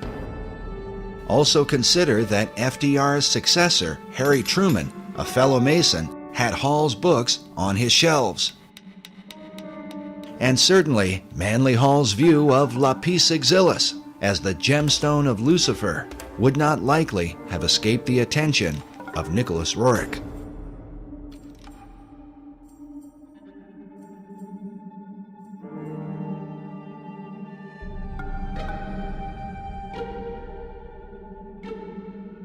Despite Roerich's international mystique and influence in the Oval Office, he eventually suffered a sudden and sharp decline.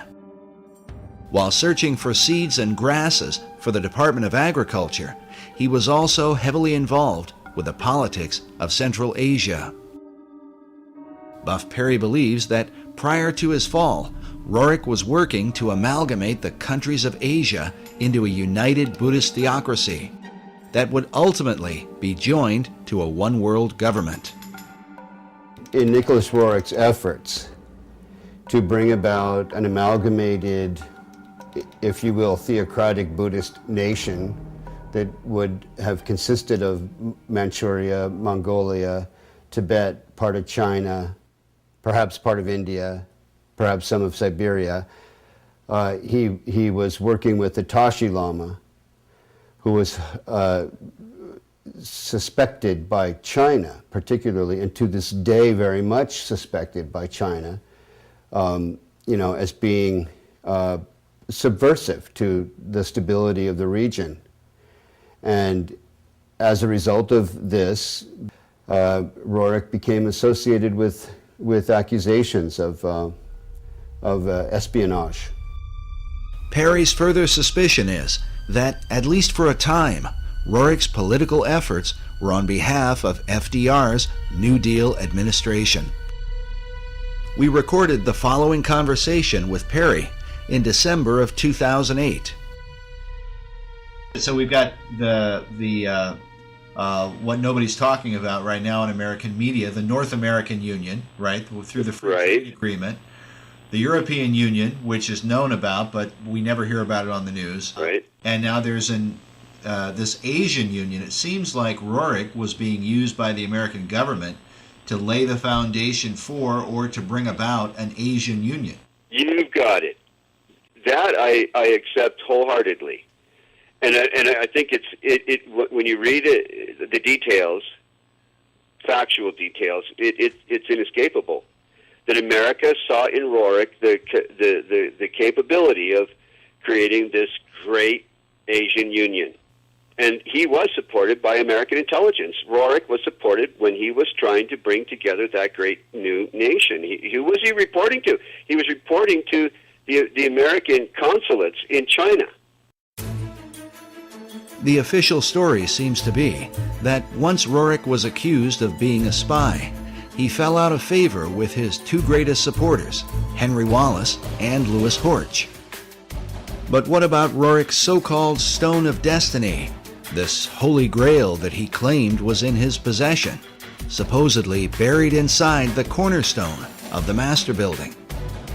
Whether the stone or some part of it is there or not, Buff Perry has come to the conclusion that Roerich's artifact was a cunningly devised fable. Just for our audience, just you don't buy into the idea of the mystical, magical nature of this stone. Absolutely not. And you think it was a showpiece fabricated by the Roerichs, really to beguile guys like Henry Wallace, it seems like. Yes. I do. I do. When we first interviewed Buff several years ago, he seemed to have the impression that the Stone of Destiny was the same stone that Roerich had in his possession. Today, he believes they are not at all the same thing, and that perhaps this is what caused Wallace to become disillusioned with his guru. I think Wallace felt perhaps deceived when he's anticipating the arrival of what he called the Stone of Destiny in correspondence, and then ends up with, nothing in effect.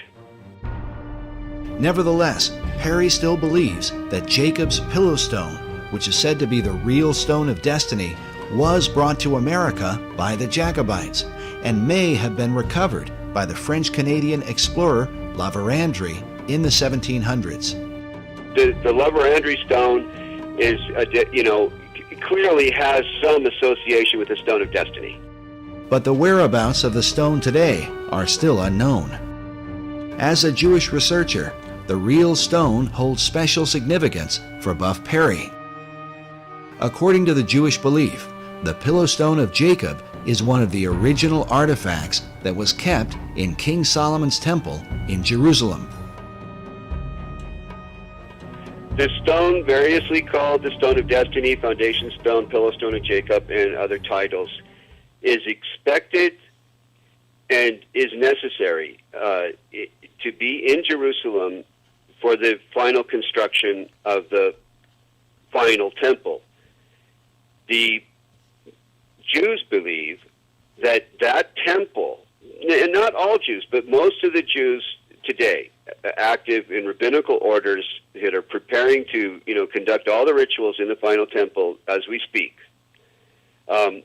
believe that all articles that were in Solomon's temple have to be returned if they're known to exist. If they're not known to exist, then it's a different matter. But all those that are known to exist must be returned and would then go into use again in the final temple. Buff believes that Nicholas and Helena Roerich aligned their Chintamani stone with the Stone of Destiny in order to sensationalize their own cause. But others continue to believe that Roerich's stone was from the stars and had real power. The Roerichs themselves were known for tapping into the supernatural realm. The Roerichs were particularly eccentric. Helena Roerich spent much of her lifetime channeling a spirit that called itself Master Mariah, the same spirit that inspired Madame Blavatsky to declare that Lucifer was God. We told you earlier about the letter from Zena Fosdick that describes the contents of the Rajput casket placed inside the cornerstone of the master building. But we neglected to mention a few of the items that Buff Perry talked about. But there are all kinds of other ingredients. There are different fabrics and coins and. And what's the thing? Talk about the coins again. Well, these are in some cases coins that materialized out of what would be considered occultation, out of the other world, in different meetings and sessions that were held by the Roriks. And I'm not saying this off the cuff or because I heard it from someone else. These are recorded memoirs of Helena and Nicholas Roerich. And of course, many of the people who are into the New Age are into astral projection and in contact with these spirit beings. And there really are spirit beings out there.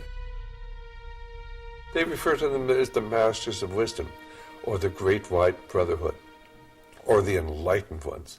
And they believe that they are guiding society. These are actually demonic forces and demonic beings. And of course, they can materialize and disappear. The average individual says, oh, that can't be true. And yet it is true. And when you talk to the people who are dealing with this, they come in contact with this many times.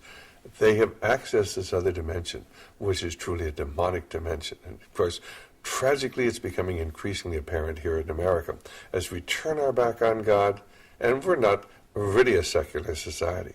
We've gone from being a Christian society to a secular society, and now a society dominated by the occult forces, of which are intent upon ruling the world.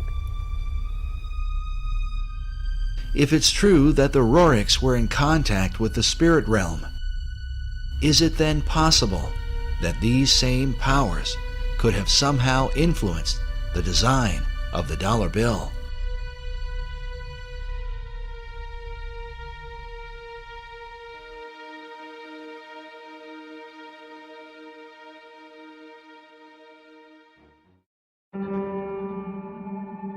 While the history surrounding FDR's administration is disturbing, there is said to be a darker level, and one that is openly satanic, in the design of the dollar bill. These allegations begin with a group founded in Bavaria in 1776, known as the Illuminati. The order was founded by a man named Adam Weishaupt, with the alleged purpose of perfecting society. The symbolism of the dollar bill, Adam Weishaupt, do you really think it has anything to do with the Illuminati, in your opinion? Is the Illuminati to be defined as Freemasons and Rosicrucians and other secret society members? If that's the case, then yes, I believe the symbol on the dollar bill, the truncated pyramid, is directly related to the Illuminati, because Roerich was the Illuminati. In the 18th century, the original order was thought to have a bloodthirsty agenda, and it was believed that they secretly worshiped Lucifer. George Washington warned about the Illuminati in his letters, while Thomas Jefferson and Benjamin Franklin were thought to be members of its inner circle. Which brings us to our next speaker. He claims to have been raised in a modern Illuminati family that dates back to the 1700s. He says that, as a child, he was made to practice black magic and witchcraft. His name is Doc Marquis. My family goes back into the Illuminati all the way back to 1789. Of course, we have no way of either confirming or denying Doc's claims, but it is worth noting that he has acted as an expert on the occult for law enforcement and the FBI. According to his publisher, in the past he has appeared on and consulted for Geraldo Rivera and Oprah Winfrey, and for shows like Hard Copy, Inside Edition, and Unsolved Mysteries. Doc has been a Christian since 1979, but he says that part of his upbringing in a family that worshiped Lucifer was to be taught about the secret Illuminati symbols of the dollar bill, and that understanding them begins with the Rothschild dynasty. Meyer Amschel Rothschild had made a very interesting and profound statement. He said, "Allow me to control and issue the money of a nation, and I care not who writes its laws." And he was right. Meyer Amschel Rothschild is called the founding father of international finance. In 2005, Forbes magazine ranked him 7th on their list of the 20 most influential businessmen of all time. All this happened back in 1776, and this was during May 1st and shortly thereafter. The significance behind that is that on May 1st, 1776, Dr. Adam Weishaupt, who was a devout Jesuit priest, who was given the chair of the professorship of religious studies at Ingolstadt University, was approached by Meyer Amschel Bauer, who would later change his last name to Rothschild, along with 12 of his most financially influential friends. They knew Weishaupt at that particular time was not only a genius when it came to the occult world, but Weishaupt also had an axe to grind, because it was the Catholic Church that just recently defrocked him. He was no longer a Jesuit priest, and he was going to send a message to them, to the monarchies of Europe, and to all other people who would try to have their will over his. What Rothschild and Weishaupt came up with was a plan to destroy the old world system of government through monarchies and the church, and to set up a new world order in its place. This is said to be the great plan of all the secret societies. So what happened? Meyer Amschel Bauer approached Weishaupt and basically told him, "We know you've got the occult knowledge and genius to put it all together. We've got the money. You do it, we'll back it." Just to paraphrase what really happened. So in 1773, Weishaupt started creating what had never been created before. The idea of Illuminism had always been around, ever since the days of Babylon, with the co-founders of being that Nimrod and Semiramis. But no one had ever been able to actualize it. However, May 1st, 1776, the Order of the Illuminati had become a reality under the auspices of Dr. Adam Weishaupt. Now, like other nations, orders, countries and such, they have their two great seals. The Order of the Illuminati does. Those two seals can be found on the back of a $1 bill. People mistake those to be the two great seals of the United States of America. They are not. Those are the two seals of the Order of the Illuminati. And I'm going to explain it to you. In order to understand the seal itself, we have to first take a look at every single thing that composites it. We look at the first part of it on our left, which would be the truncated pyramid one.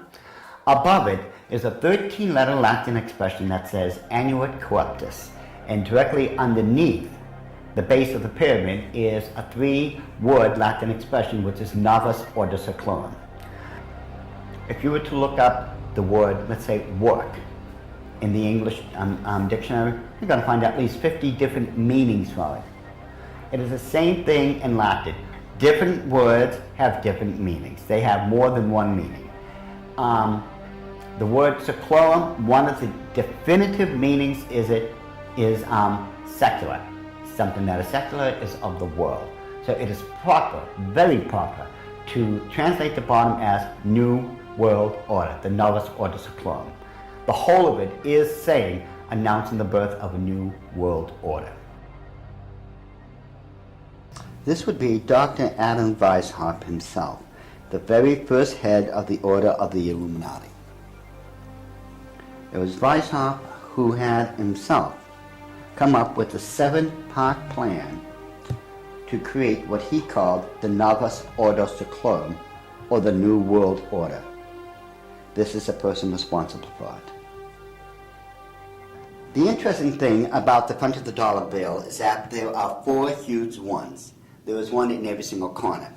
Now, if we look at every single one of them, they each have an oval around it, except for the top right-hand one. Now, if we look at this blow-up version of it, you will find there's no oval. This is a shield that is surrounding the one. Now, the reason there was a shield here is because this is very similar to the original shield that was given to the Rothschild family when Baron Meyer Amschel Rothschild had become knighted in England and received the lordship. If we look across the top of this shield, all the way to the left-hand side, it drops down and forms a crescent moon. It's a crescent moon because it represents the female goddess in the occult world. At the bottom of that shield, of that lunar moon, you will see the owl. And it's very obvious once you take a good look at that part of the crescent moon. And it is the same Illuminati owl that is being worshipped at the Bohemian Grove in California by those members of the Bohemian Grove, where presidents, premiers, kings and queens and heads of nations throughout this world have met. You can tell just by looking at this photo, that is a 40-foot owl. It is made out of oak, and that the worshippers are surrounding that fire pit around that altar, which is easily reflected in the lake around them. This is definitely the owl of the Illuminati. The rituals performed at the Bohemian Grove are occult and idolatrous.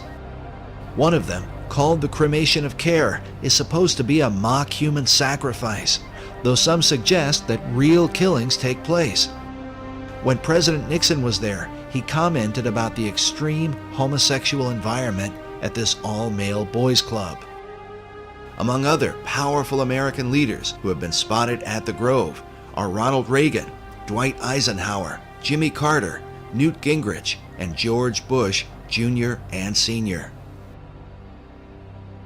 Now, when we take a look at the O, it is actually, occultically speaking, the shape of the Ouroboros, the snake that's going around in a circle, devouring itself.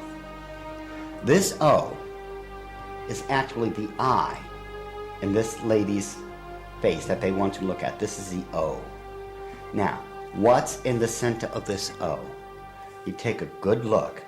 It is the exact same owl of the Illuminati that we saw on the back of the $1 bill. So the question then becomes, who owns L'Oreal?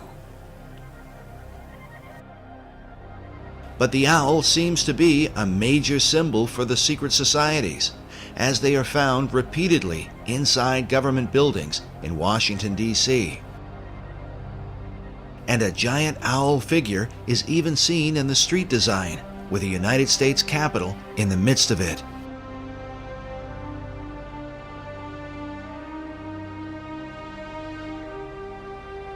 Now the Druids from the Gaelic means, Druid means men of oak.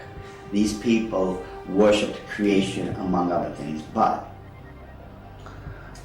their sacred symbol was the owl because the ancient god of magic and of the hunt was Pallas Athena. Her bird was the owl, and that owl represented wisdom. It always has. Pallas Athena was also the goddess figure who was said to inspire Sir Francis Bacon. But now look at this owl seal at the Bohemian Grove, where it says, "Weaving spiders come not here." While the line is taken from Shakespeare's Midsummer Night's Dream, could this also be a veiled reference to what seems like a spiderweb design that forms the background of the dollar bill? Are there additional secrets hidden there? Now, I'm sure you've heard of a Rorschach smear or the Rorschach ink blot test as created by Dr. Rorschach himself. You see the ink in the forefront and everything else is in the background. This way, your subconscious mind is supposed to pick up on what's on the foreground, and you're supposed to be able to tell what you are subconsciously seeing. Notice how it's very busy. Lot of intersection diagonally lines. You can't make out what's there.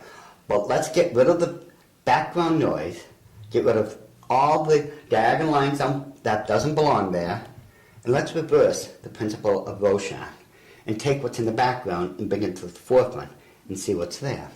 Because once we do that, we find out it's quite obvious that there is another Illuminati owl, and that it is perched on something that looks like an arrow. That is what they don't want you to see. Once you see this owl here and compare it to the other one on the left-hand side of it, it becomes very obvious that this is an owl. You can now begin to distinguish beyond all that busy signals and such that they don't want you to look through. Yet, they place there in honor of their totem bird, the owl of wisdom, which is the totem bird because their god, Lucifer, was supposed to have been the wisest of all of God's creation. Wisdom of Lucifer, wisdom into the bird, wisdom into the word Illuminati. Therefore, the chain of wisdom is followed all the way through. All right, now, did they teach you this in the Illuminati? Yes.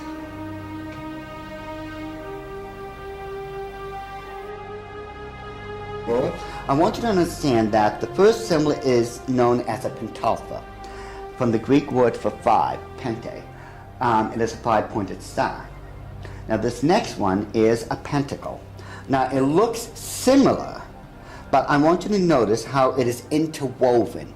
It runs through and in between itself. Now, this next symbol is what's known as the Star of David, the Mogan David, the Jewish Star, the Seal of Solomon. There's numbers for it. This is the symbol for the nation of Israel. Now, when you take a look at it very carefully, you will notice that it is two equilateral triangles that are interwoven. This shows the union of God with man. However, when you look at the next one, it's similar to it. It's known as a hexagon. This is when you take two equilateral triangles, place one on top of another. Symbolically speaking, you're placing man above God. Now, this next symbol is the foulest, the most evil of all symbols in the occult world. There is nothing that can even come close. It is known as the hexagram. It is the six-pointed star with a circle surrounding it. It is this symbol that must be used during high ceremonial magic or high ceremonial witchcraft when you are summoning up demons to this plane of existence. The use of the hexagram is said by Doc to be very symbolic and seems to represent the occult concept of a Christ figure, just as the Maitreya was for Nicholas Roerich and Henry Wallace. But what Christ do they mean? Doc believes the pattern of hexagrams in the design of the dollar bill provides the clue. If we take a look at the 13 stars directly above the head of the eagle and connect the dots, you will see where the very first hexagram is located. And if you notice that surrounding the hexagram is the 28 guidelines that make a circle. Now, inside every single point, the 6 points, is a star. There are 6 of them. They surround now the 7 stars. Remember, 6 is the number of man, 7 is the number of God. Now, it is man that is surrounding God or is placed above God. If what Doc is saying is true, this could represent the person the Bible calls the man of sin, who opposes and exalts himself above all that is called God or that is worshipped. Doc's interpretation seems to also fit the worship of Lucifer, for in the Bible, Lucifer declares that he will exalt his throne above the stars of God. Next, Doc claims a second hexagram can be found by connecting the various points where the much talked about number 13 is represented. And don't try to tell me it's the 13 colonies. There are 13 stars above the eagle's head, 13 stripes in the shield, 13 leaves on the olive branch, 13 arrows in the eagle's talon, and then 13 letters in the phrase E pluribus unum, which makes for 2 points on either side of the eagle's head, for the 6 points total of the hexagram. If we take a close look at the same seal and connect all the 13s together, just like we did when we were kids, when we were playing that game, connect the dots, once we connect all the 13s, it becomes very apparent where the second hexagram can be found. In this one, which is very obvious, already comes with a circle around it.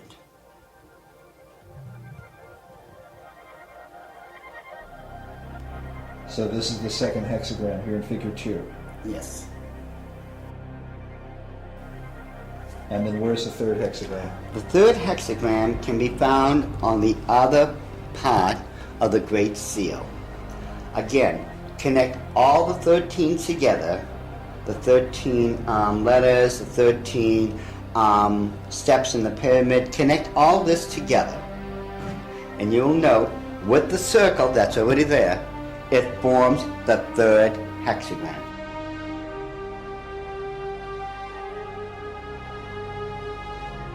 In other words, a 6, a 6, and a 6.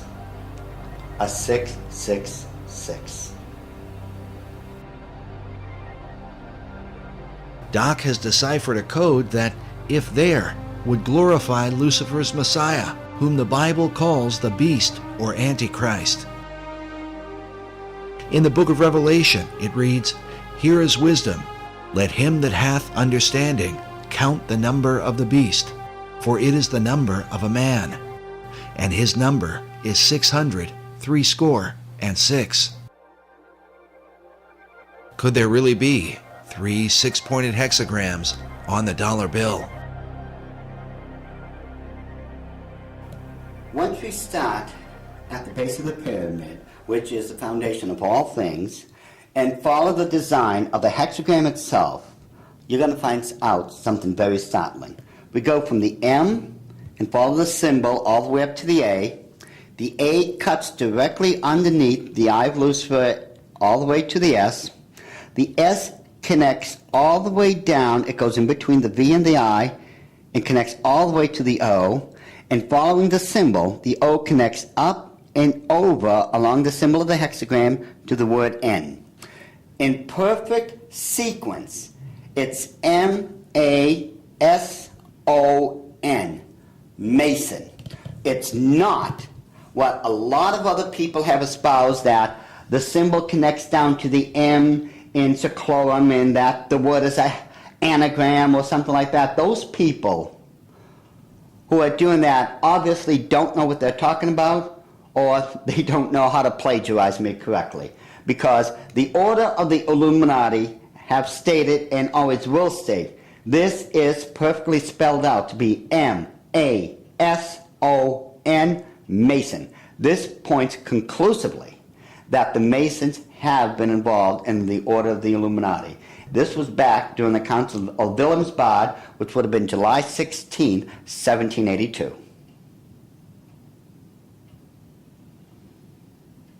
All right, so what are we seeing? Now, if we look at the bottom one of the reverse side of the dollar bill, you'll see on the right-hand side that, again, there's a lot of busy intersecting diagonal lines. Yet, if we apply the same principle we just used to reveal the hidden owls of the Illuminati and apply it, we will find that there is now a skull-faced winged demon. And it is very obvious once you take away the background, the busy noise, it becomes very apparent what it is and that it's been there all along.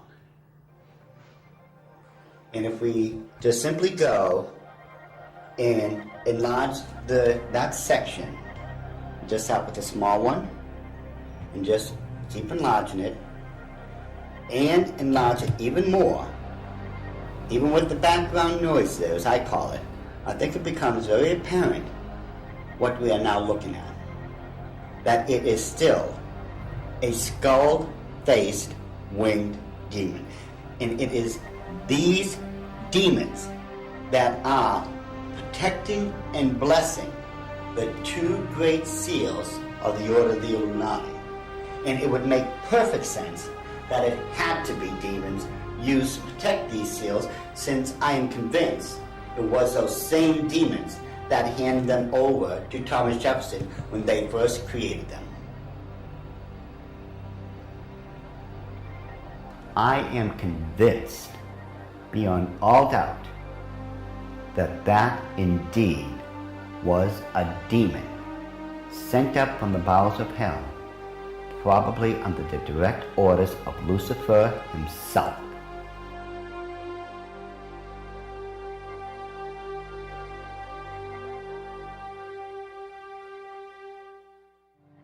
Doc Marquis makes it clear that he is no longer involved in the occult, and that since becoming a Christian, he has dedicated himself to warning others about the activities of the secret societies that worship Lucifer.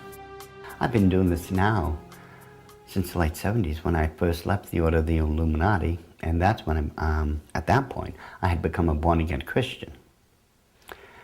At that time, I realized what I had been doing all along. Maybe in my own way of trying to make up for what I had done, and I've done a lot of heinous things in this life,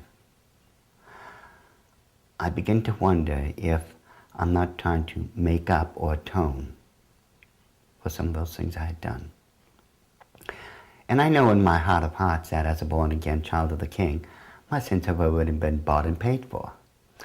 But still, there's just that part of me that still feels so guilty about everything I've done. So it could be in my own way, and I'm somewhat convinced that in my own way, I'm still trying to make up for all those crimes I was guilty of when I was in the Illuminati. Doc makes it clear that he believes demonic forces were behind the design of the dollar bill and are working through secret societies. One of them is the Order of the Eastern Star, the female chapter of Freemasonry, whose icon is an inverted pentagram, a symbol associated with the satanic goat of Mendes. Ed Decker told us a story about a woman he once counseled who was involved in this society. I got a call one day after I had published a book on it, and a little book called The Question of Freemasonry. And in that book, I had, on one page, is the actual goat of Mendes. The goat of Mendes is a very significant symbol, since it was designed by 19th century French magician Eliphas Levi, without question the most influential occultist of the last 200 years. In his books, Levi glorified Lucifer and Satan, and his writings were quoted extensively by every major occult leader, including Albert Pike, Madame H.P. Blavatsky, and Manly P. Hall. Now listen carefully to Ed Decker's story. I got a call from someplace back in Pennsylvania, New Jersey, and this is years ago. And a lady called me up and she said, "I want to talk to you." She said, "I received a copy of your book. I am the head of the Eastern Star for my state." And she said, "Every time I go to another area of the state to do the induction of the leadership of the local chapters of the Eastern Star, I have these bad dreams, and it's like this demon comes in and attacks me in my bedroom, and it's this evil, evil thing. And it's beginning to bother me." And someone mentioned to me that, the Masons and the stuff that they do isn't really godly. You might want to study it a little bit.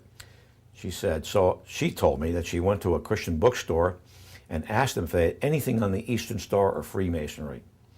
And the lady said, you know, in the mail, I had just gotten this booklet. It's called The Question of Freemasonry by this guy, Ed Decker. And she said, I opened the book, I opened it up to the page, it just opened to the page that you have the Goat of Mindes on there. And I looked at that, and that's the demon that's been coming into my room and attacking me when I'm going around the state and doing the inductions of the ladies of the Eastern Star. She said, I ran down 3 blocks to my husband's office, left my car right in the parking lot of the Christian bookstore, ran down there, got my husband out of his, I think he was an insurance agent or something, and said, look at this. They left there, went home, read the book, got on their knees, confessed it as sin, renounced it, and had that thing taken off their back. And from that time on, all that heaviness left her. When it went away, it just moved off her entire spirit. It was a spirit of darkness and evil.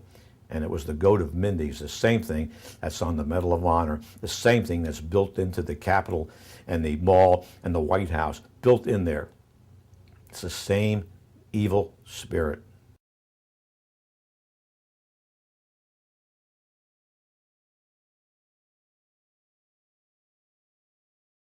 This whole idea of the Messiah and its relation, and the Messiah's relationship to the stone, and who that Messiah would be, and what would happen when the stone is returned to Jerusalem, and when the temple is built, it would be a replica of the original Solomon temple, not the Ezekiel, account, which is what most Jews believe. The Ezekiel account. No Jews believe that the Solomon's temple is going to be rebuilt in that architectural style. But the Masons believe, if I understand them right, that when that stone finds its way to Jerusalem, it's one of the last items necessary, and that there are certain rabbinical orders that I've met today that are anticipating its return. Once it returns, then they proceed with a blueprint to take the Temple Mount and put up what they consider to be the final temple that Ezekiel described. But the stone it's all pivotal upon the return of this stone, because Solomon brought that stone in the traditions and legends in Judaism into his original temple, and upon it the incense was burned in the fire pan. According to Masonic author David Oveson, the word dollar comes from the German word Taler. While there are many Taler designs, one in particular is mentioned, with the image of Jesus Christ crucified on one side, while the reverse bears the image of a serpent on a cross and a reference to the book of Numbers from the Old Testament. In this account, the children of Israel had complained against God. The scripture says, "And the Lord sent fiery serpents among the people, and they bit the people, and much of the people of Israel died." When they repented, God commanded Moses to erect a bronze serpent upon a pole, saying that everyone that is bitten, when he looketh upon it, shall live. In the New Testament, Jesus made reference to the bronze serpent as a picture of his crucifixion. He said, "As Moses lifted up the serpent in the wilderness, even so must the Son of Man be lifted up, that whosoever believeth in him should not perish, but have eternal life." Some believe that the serpent cross is the original inspiration for the American dollar sign today. While the image of the bronze serpent holds a very particular meaning for Christianity, David Oveson explains that Kabbalists and alchemists find an interesting parallel in the Hebrew gematria. The Hebrew word for the serpent of Moses is Nakash, which means the shining one. The numerical gematria for Nakash is 358. This is also the numerical equivalent for the Hebrew word Mashiach, or Messiah. Oveson claims that these numerical equivalents allowed magicians to draw a connection between the brazen or bronze serpent and the Messiah. But exactly what Messiah do they mean? The phrase e pluribus unum, or out of many, one, appears in the banner held in the mouth of the American eagle. The word one appears a total of 7 times on the dollar bill. Oveson writes, in magical numerology, the number 7 is regarded with a special veneration. Certain texts that deal with the meanings of numbers insist that 7 stands for the complete temple. The temple he refers to is the ancient temple of God, built by King Solomon in the city of Jerusalem. Oveson goes on to say that the concept of a complete temple is symbolized by the unfinished pyramid of the Great Seal, where the symbol of a Messiah figure is also shown with the all-seeing eye, representing the capstone that will one day complete the pyramid. In other words, when the Messiah emerges, then will the temple be complete. But just who this Messiah will be is the subject of intense debate, and the clues to his identity are said to be related to the temple itself. The site of Solomon's original temple at the Temple Mount in Jerusalem is still considered a sacred and holy place. Buildings are sacred in religions. Religious buildings are sacred. So Solomon's temple is sacred. The Knights Templar were specifically named in reference to this ancient site. They were known as the Poor Knights of Christ and of the Temple of Solomon. The Knights Templar lived on the Temple Mount. Today, the Temple Mount has on it the Dome of the Rock and Al-Aqsa Mosque. The Knights Templar had their headquarters in Al-Aqsa Mosque when they were there. So the association between this arcane direction and tradition in Europe with the Knights Templar and the temple of the Temple Mount is direct. The sacred nature of the temple was handed down from the Templars to the Freemasons, who are said to have originated from the ancient knights. Masonic philosopher Albert Pike wrote that every Masonic lodge is a temple of religion. Another Masonic philosopher, Albert Mackey, wrote that of all the objects which constitute the Masonic science of symbolism, the most important, the most cherished by the Mason, and by far the most significant, is the Temple of Jerusalem. The spiritualizing of the temple is the first, the most prominent, and the most pervading of all the symbols of Freemasonry. Take from Freemasonry its dependence on the temple, and the system itself would at once decay and die.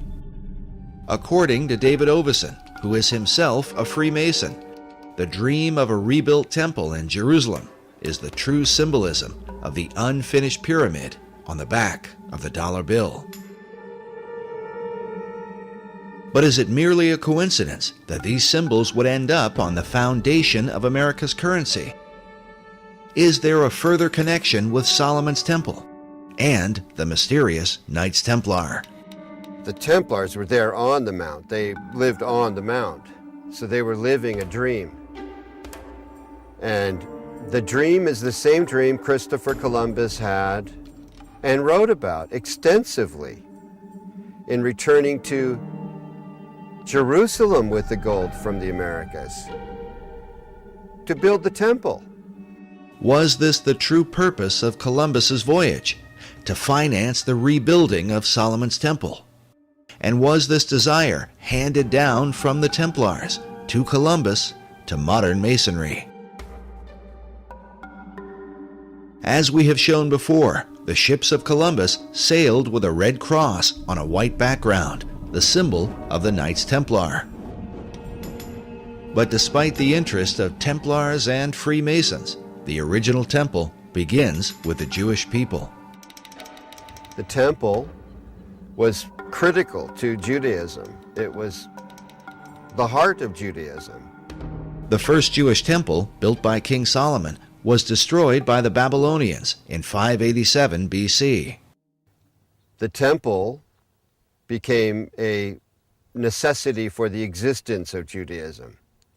So when it was destroyed, the longing for another temple in the Babylonian exile was, primary. The foundation for a second temple was laid by Zerubbabel when the first Jews returned from their captivity in ancient Babylon. First thing, when Jews are able to return, they build a temple. There's Zerubbabel and Ezra and Nehemiah come together. There's a temple built. It's added on to over the centuries until you end up with Herod's temple. This second temple was in existence during the time of Christ and the apostles. But it would also be destroyed, a terrible event that Jesus himself had prophesied. The scripture says that the disciples came to show Jesus the buildings of the temple, and Jesus said unto them, See ye not all of these things? Verily I say unto you, there shall not be left here one stone upon another that shall not be thrown down. And when ye shall see Jerusalem compassed with armies, then know that its desolation is nigh. And so it came to pass that the second temple was destroyed with the fall of Jerusalem in 70 A.D. Yet in the aftermath of its terrible destruction would emerge the dream for a third temple, and what some believe will be the final temple of all time.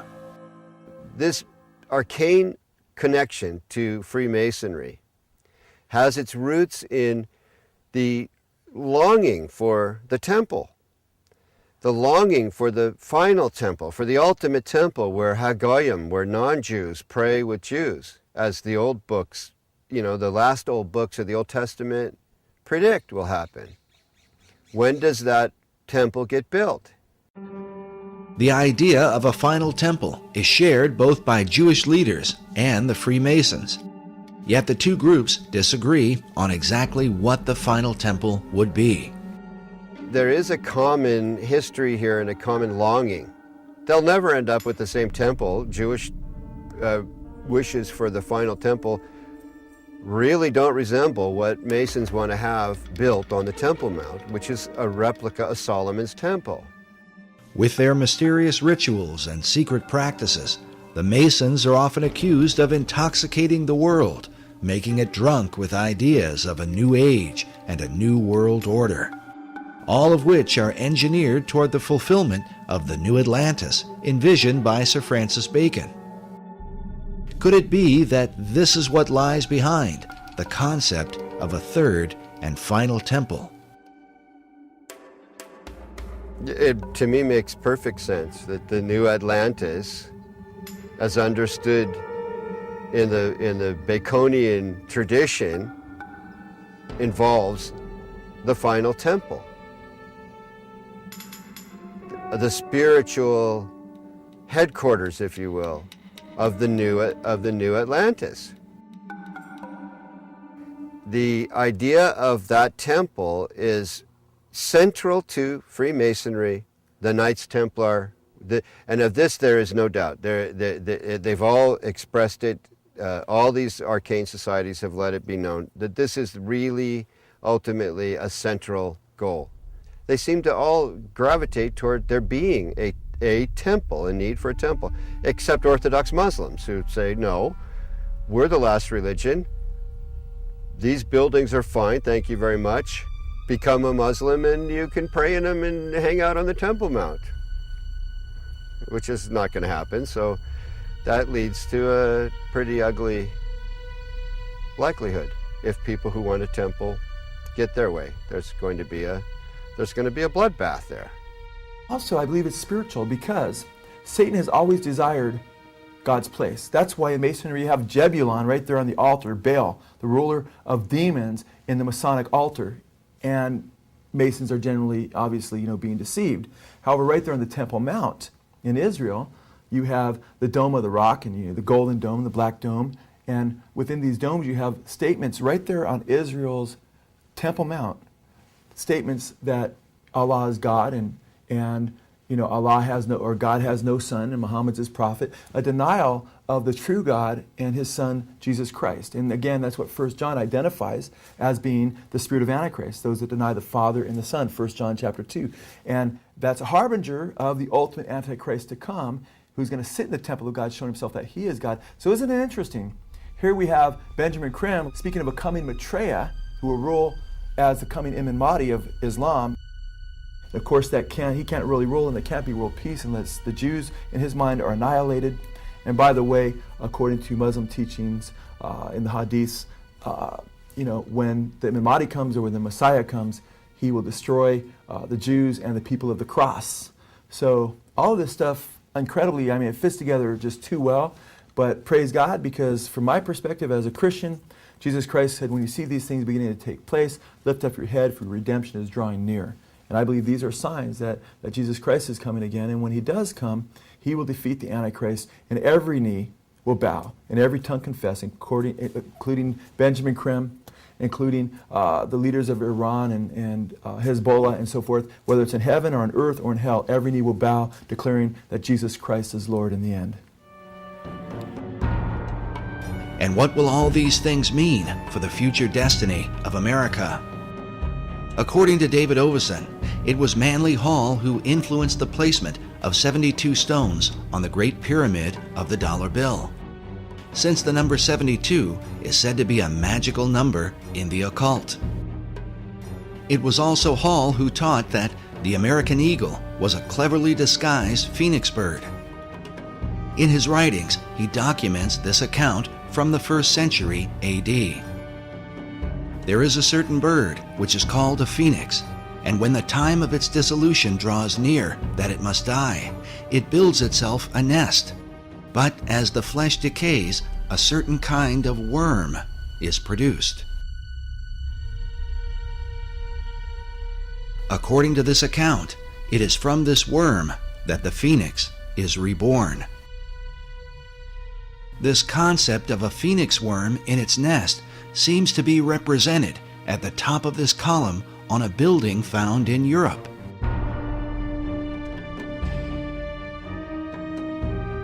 But in Washington, D.C., up at the tops of the 72 columns of the National Archives building, we find nearly identical carvings, all perched beneath the throne of destiny itself. Could this somehow be a veiled reference to the secret destiny of America? Watching the strength of the American dollar decline, we consider America's founder, George Washington. Around his image on the face of the dollar is said to be an omega symbol, signifying the end. But what end? Many researchers have come to believe that the plan of these Luciferian societies is that, like the phoenix of old, the America that we know will ultimately be destroyed, and that from her ashes will be born a new world order.